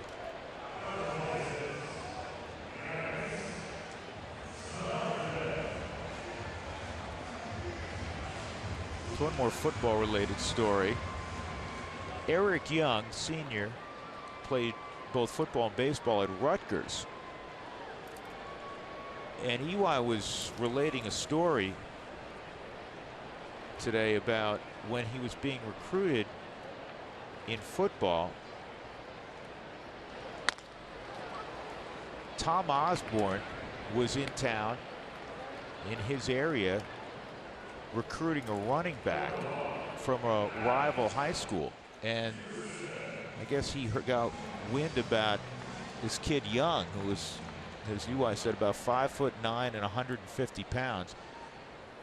And so he came to his house, met his mom and his dad, sat down in their living room, and he said, man, the whole neighborhood was abuzz. Tom Osborne was at the Young's house, and he invited him out to, you know, a recruiting trip to Lincoln. It's pulled foul. And EY's dad said, does that mean you're offering my son a scholarship? And he said, well, that's, you know, generally what our intention is. So he flew out for a recruiting trip to Lincoln.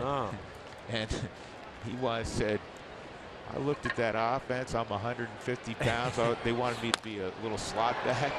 He said, I knew I was going to be blocking all those big guys. He said, it was, even though I'm from Jersey, it was cold as heck. He said, I was flattered. He said, but I'm not going to school in Lincoln. Ended up going to Rutgers.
Rocket arms today. Padres pin versus the Rockies at Petco since 2014, 27 games. See the innings pitched, a 131 ERA, 154 opponent's batting average against. And then the two numbers at the bottom, pretty striking, 105 Ks, just 19 walks. That was today's Quicken Loans Rocket Arms. Speaking of Rocket Arms, next pitcher after taking Christian Friedrich out is Jose Dominguez. 26 ball games, whip of 1.18. Opponent sitting 219 against him. He's got a rocket arm. He's touched 101 this year with his fastball. That'll get you on that Rocket Arms list. I think anything right now, Rockies will take a rocket arm compared to what they saw from Christian Friedrich. That has to be Christian's best outing of his career. He had a couple of good outings as a starter with the Rockies, and I don't mean that as faint praise, but Christian just threw 7 shutout innings. He allowed 2 hits. He struck out 10 while walking 1. I mean, you can't pitch much better than that. No, 4 other times he had pitched 7 innings. That's as long as he had ever gone.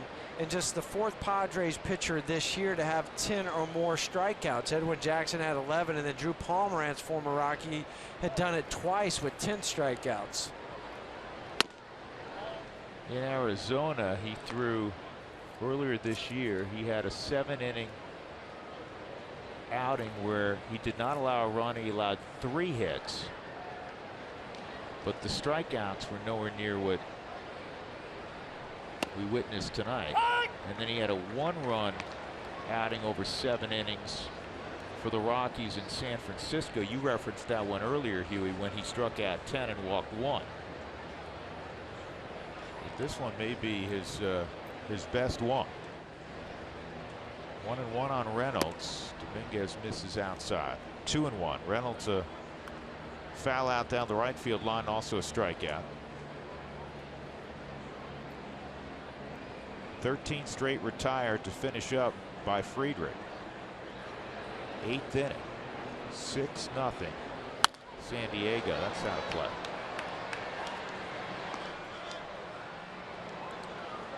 Friedrich ended up throwing 93 pitches, 68 for strikes.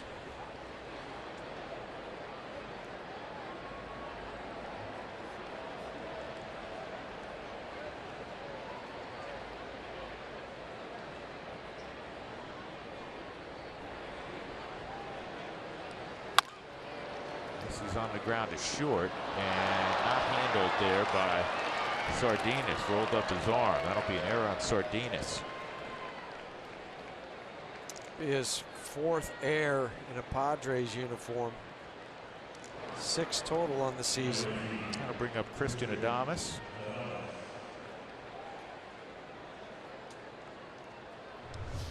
Moving to your left. We tried to get the short hop, but where he was moving, He just didn't give enough ground on the Subaru Supermo. Came up and hit him on the heel of the glove and tried to fall it around to pick it up again. That time it was too late. Thomas' strikeout, and he fouled out down the right field line. Way outside. I'm talking about Eric Young's recruitment by Tom Osborne. Ellis Burks grew up in Texas. He was a very good high school football player. Played with and against Turner Gill, who was drafted out of high school by the White Sox, I think, in the second round. This is on the ground to second. And one, and that's all they'll get.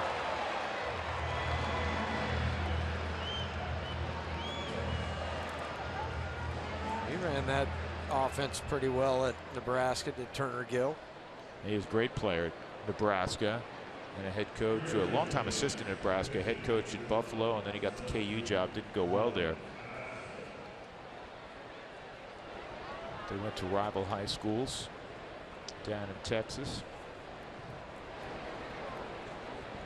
Pinch hitter is Jordan Patterson, his second major league plate appearance. He had a great at bat in his first plate appearance, and he walked against Keith Hessler, a guy that he was familiar with from facing him in AAA, and that's a wild pitch.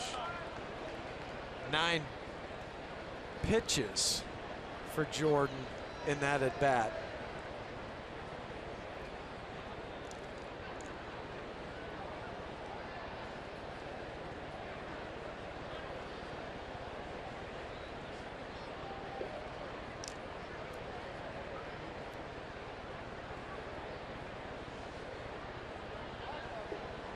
Taken off for third is Adames, and it's fouled off.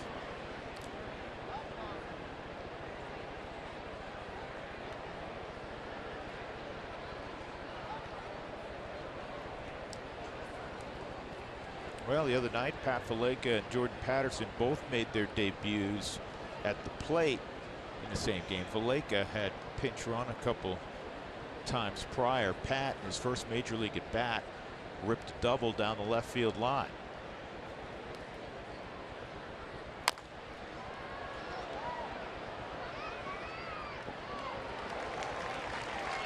Patterson grounds out. There are 2 outs in the 8th, and that'll bring up Blackman.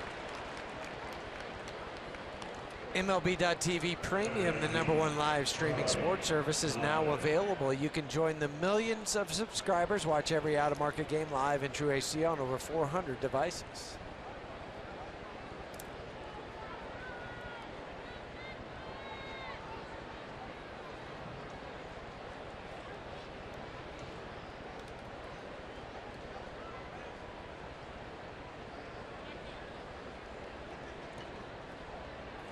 Blackman, 2 groundouts and a pop out. Charlie 0 for 3.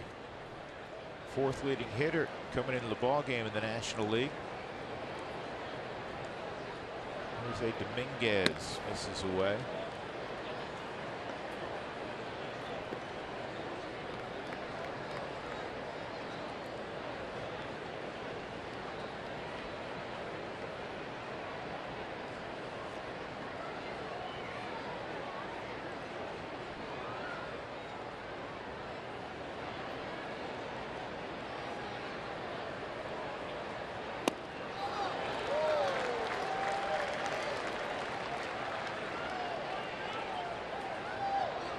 Change-ups from Dominguez to start off this at bat to Charlie.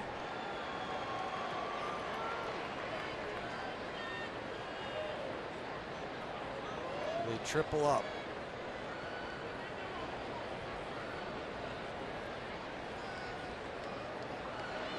Nope.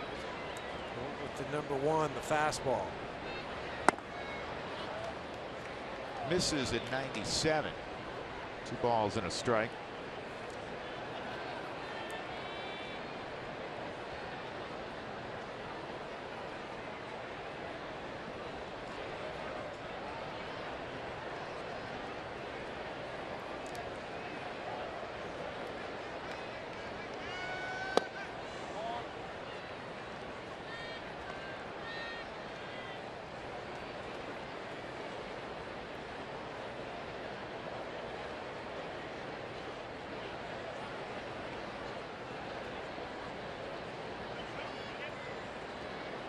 Two outs, Adames at third. 3-1 on Blackman. 6-0 San Diego in the 8th.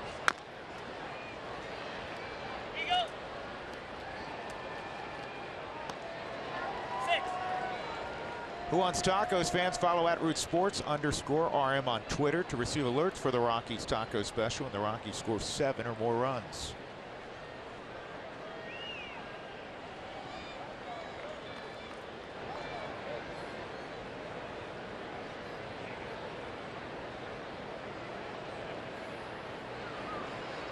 Adames at third, just the second Rocky to reach third. Cargo did in the first inning. He doubled and then was wild pitch to third. This went for a brief moment. It looked like the Rockies were going to get the quick jump on the Padres in this one. No such luck. Just 2 hits all night for Colorado. And Charlie earns a walk.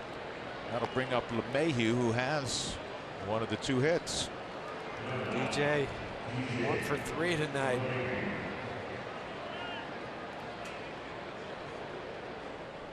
Still hitting .341.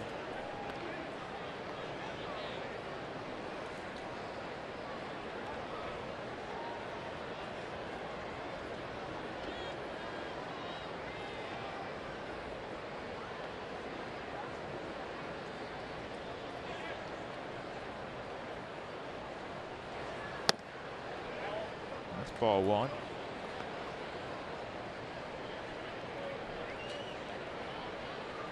Eddie Butler tonight, 3 innings, couple of strikeouts, nothing else.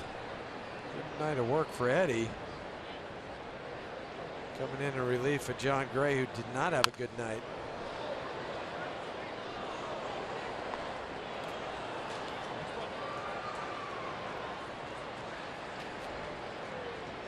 There's Mr. Butler.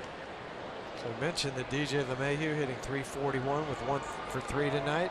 Daniel Murphy also 1 for 3. He stays at .345.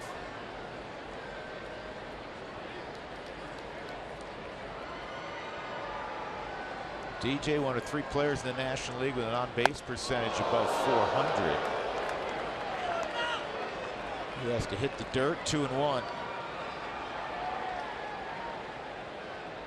Base percentage of .413 for DJ.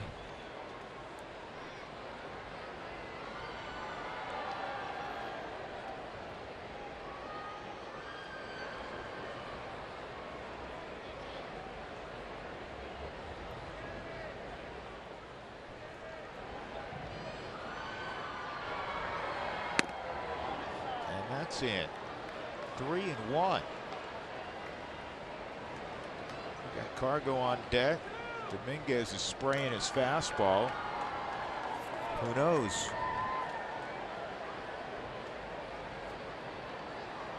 Brad Hand, the left-hander, is up in the bullpen for San Diego. If it does get to Cargo.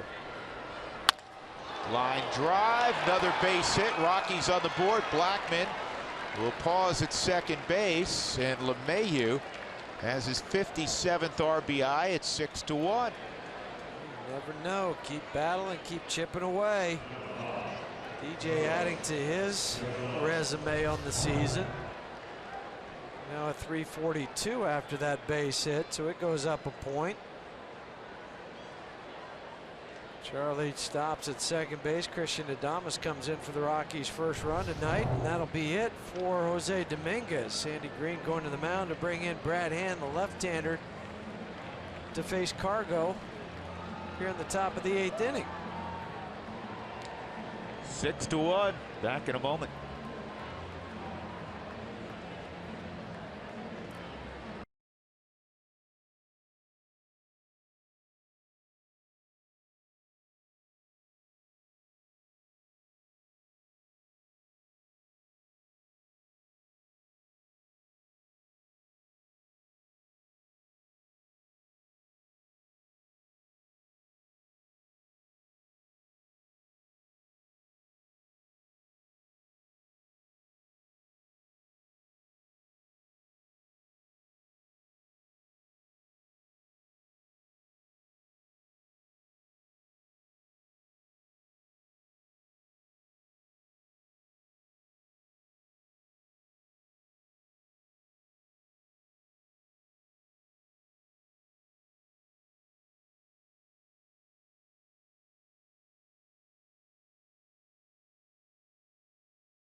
Colorado Rockies baseball on Root Sports is brought to you by Southwest Airlines. Book your low fare now at southwest.com. And by Wells Fargo. Wells Fargo customers get your 2-for-1 club level tickets by visiting wellsfargo.com/Rockies. Rockies trailing 6-1. DJ LeMahieu with the second hit of the night. It just drove in a run. And Brad Hand, who pitched last night through 2/3 of an inning, has been summoned. He'll be asked to get Carlos Gonzalez. Gonzalez a double, a fly ball to right, and a ground ball to short. 71 games now ties Brad with Hector Neris for most appearances this year. Cargo got fooled by that slider. It's 0-1.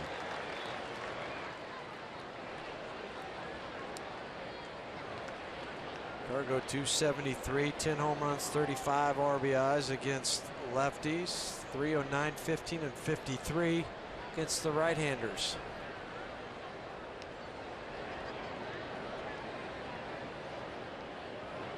Two on and 2 outs. That gets away on the swing and a miss. Blackman to third, LeMahieu to second. Third wild pitch tonight by the Padres. 2 this inning.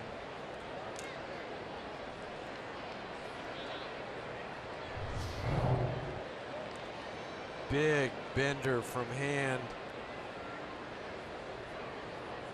Derek Norris dropped down, but it kicked off the heel of his glove over to his right. Couldn't find it momentarily.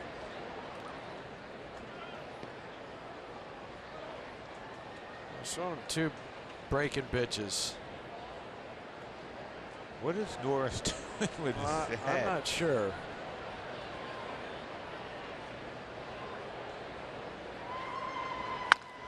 Cargo whacks it up the middle, a base hit. 1 run is scored. Here comes LeMahieu. 2-run single. That breaking ball got too much of the plate, and Cargo makes it a 6-3 game. I think he got too much of the plate because he was afraid to bury it like he did the previous curveball that got away for the wild pitch. So he said, I don't want to do that again. This time he hangs it. Cargo makes him pay on the 0-2 pitch, and now Cargo on the season's driven in 90 runs. Right back up the middle. This is just a spinner saying, hit me, and Cargo did. Boy, palm up, palm down. The Rockies are making it interesting here all of a sudden in the 8th. Nolan's at the plate. Nolan sitting on 118 RBIs. This one's going to get out of play.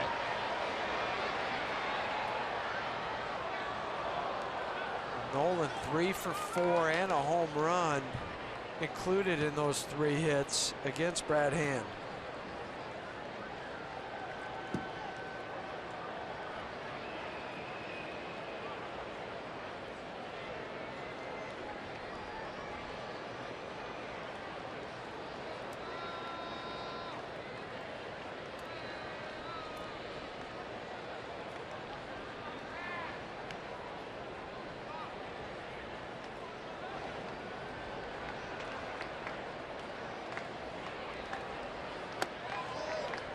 Ball, 1 strike. Cargo last year drove in 97. He's been above 90 in RBIs 4 times in his career. His best was 117 in 2010 when he was 3rd in the MVP race in the National League. The following year he drove in 92. Last year with 40 home runs he drove in 97.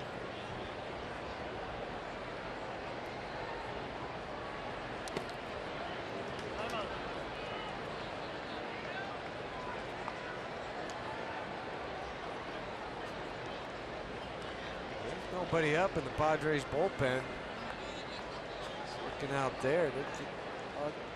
Andy Green might have a life preserver just warming up in case things turned even more on him.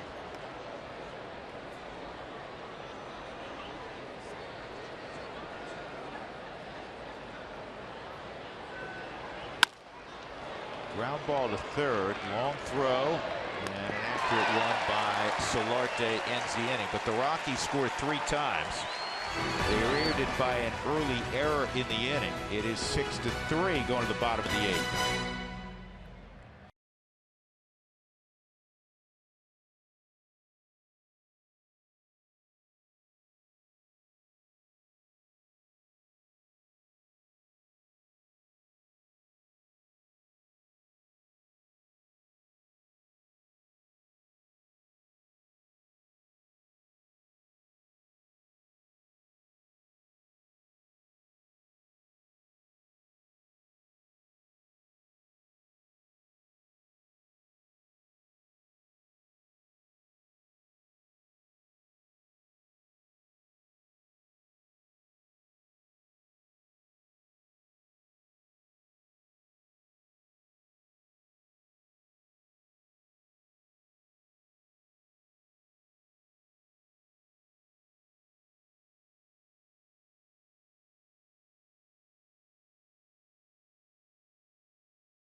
Leading as we go to the bottom of the 8th inning, and that statue, which lies just a couple of blocks from our hotel in the marina area here in San Diego, is symbolic of VJ Day. This is a Navy town, and that was the iconic photo taken in Times Square on VJ Day in 1945. Well, the woman who was being kissed by that sailor, very famously, Greta Friedman, she died today at 92. Lived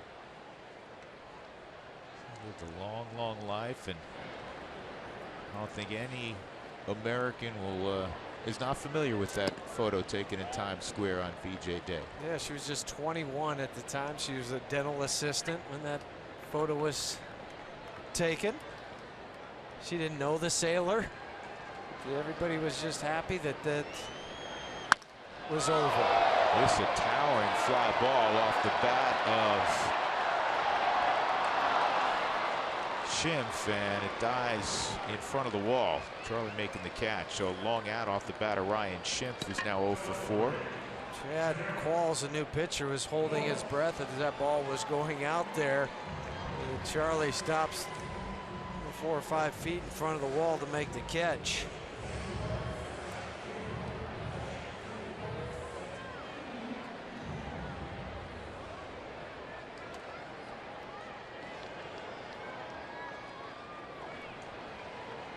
Derek Norris, a walk, a single, and a line drive to right. And Qualls gets the ground ball to the right side. DJ on the move, 2 outs. Enjoyable memorial dinner, on the Coors Field infield at the Rockies Kindness Dinner on Wednesday, September 14th. For more information, call 303-312-2337. It's the Rockies Kindness Dinner.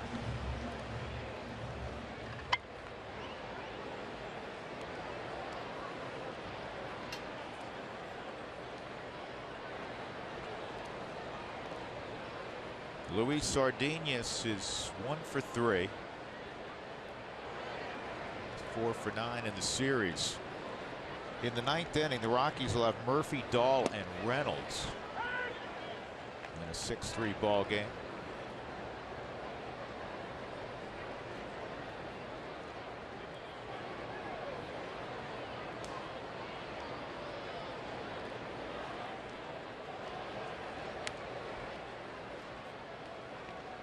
Brandon Maurer, closer for San Diego. Took over that role when Fernando Rodney was moved to Miami. They have not blown a lead after 8 innings in a long, long time. 47-0 when leading after 8. Well, they were 63-0 last year. Isn't that something? You wouldn't think that the Padres, who've struggled mightily the last couple of years, would have never kicked a lead after 8 innings. Maybe tonight ends the streak. 140 straight, in fact, dating back to July of 2014. They're the only team in baseball that has not blown a lead after 8 innings.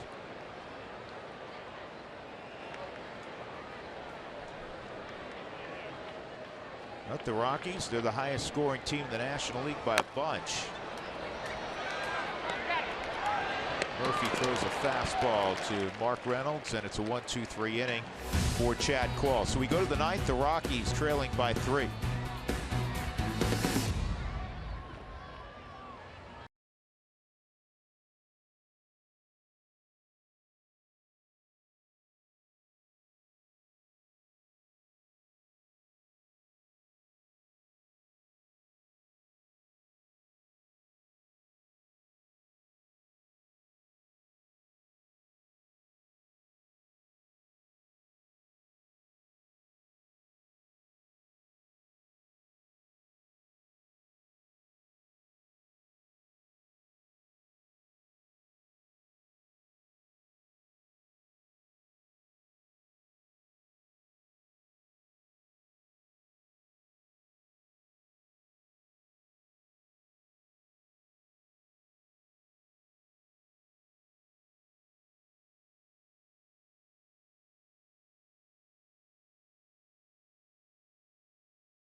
Performance, a comparison of the two starters. Two former #1s of the Rockies. Christian, thank you very much. The Rockies will have Tom Murphy to lead off here against Brandon Maurer in the ninth. You know, quietly, the Rockies bullpens had a heck of a day. 4 shutout innings. They had not allowed a hit, in fact. A couple of strikeouts, a couple of walks. Eddie Butler, 3 clean innings, and then the 1-2-3 frame you just witnessed with Chad Qualls out there. Yes, the last base hit was Derek Norris in the 3rd, and then had a walk in the 4th, and that was it. Last base runner for the Padres. But now they turn it over to Brandon Maurer. 62 ball games, has 8 saves on the season. His last 32 outings, a 2.45 ERA, 32 strikeouts, just 6 walks. 2-0 pitches in there. It's a strike. 2-1 on Murphy. Does have a lively fastball. Complements that with a hard slider in the 85 to 87 range.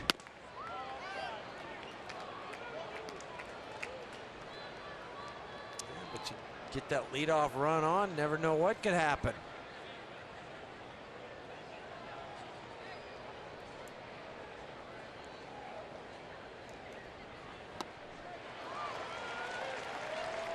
Three and 2 on Murph.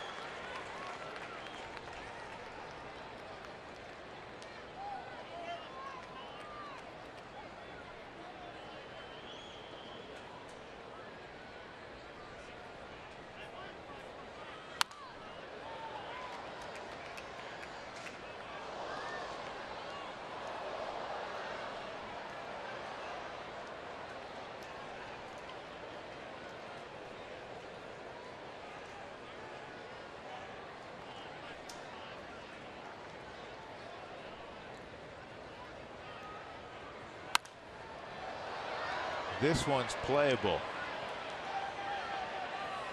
And Myers comes down the line and makes the catch. 1 out.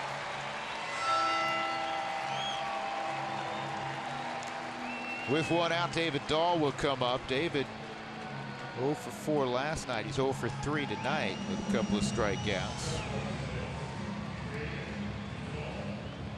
He had a 3-hit ball game on Thursday night. And the Rockies 14-1 loss.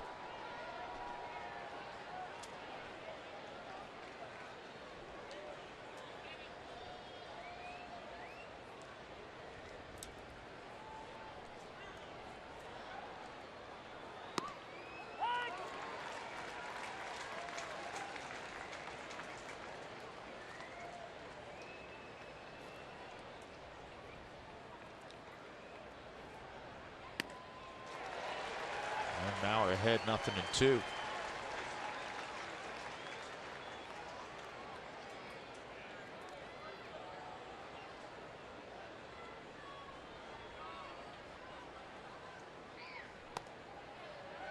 Mauer, a former first-round pick.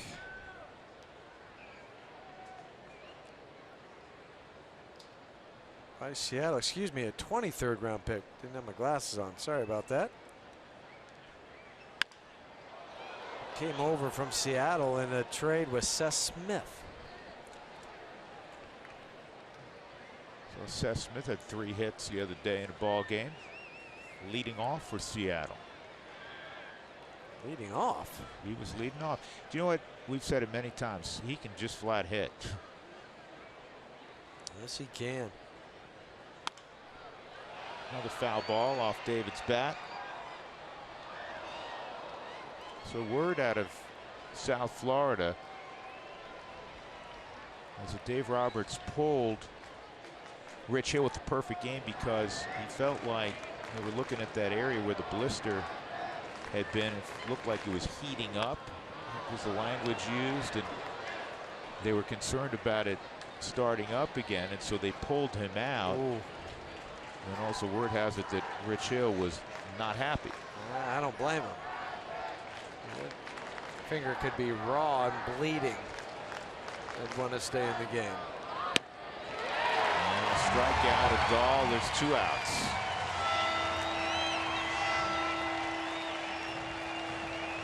It's going to be up to Mark Reynolds now to keep this hope alive for the Rockies for a comeback. 0 for 5 with 3 strikeouts, career against Brandon.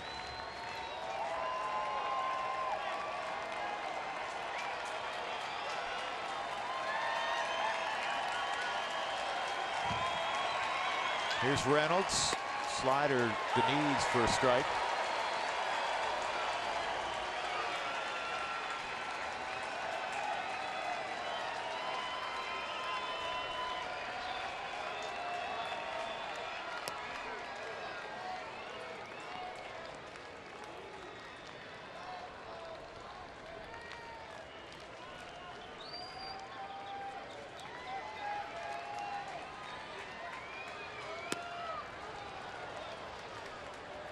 Howard get hurt on that? No, I think he's just angry. He fell so hard off towards first base. 2-1 on Reynolds. And a ground ball deep short. Good pickup by Sardinas, and that's the ball game. 6-3 is the final. The Padres have taken Game 3 of this 4-game set.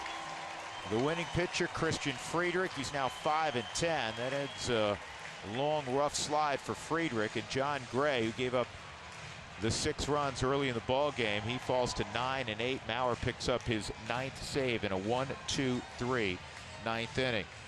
Here's our Jimmy John's delivery of the game. Well, you have to look at the pitching performance tonight of Friedrich. He struck out 10 over 7 innings. He allowed the Rockies just 2 hits. One of them didn't leave the infield. And he had a walk. It was an outstanding performance by the former #1 of Colorado. In the end, it was the Padres winning tonight 6-3 over the Rockies. We go to our Denver studios. Here's Mark and Spilly, guys.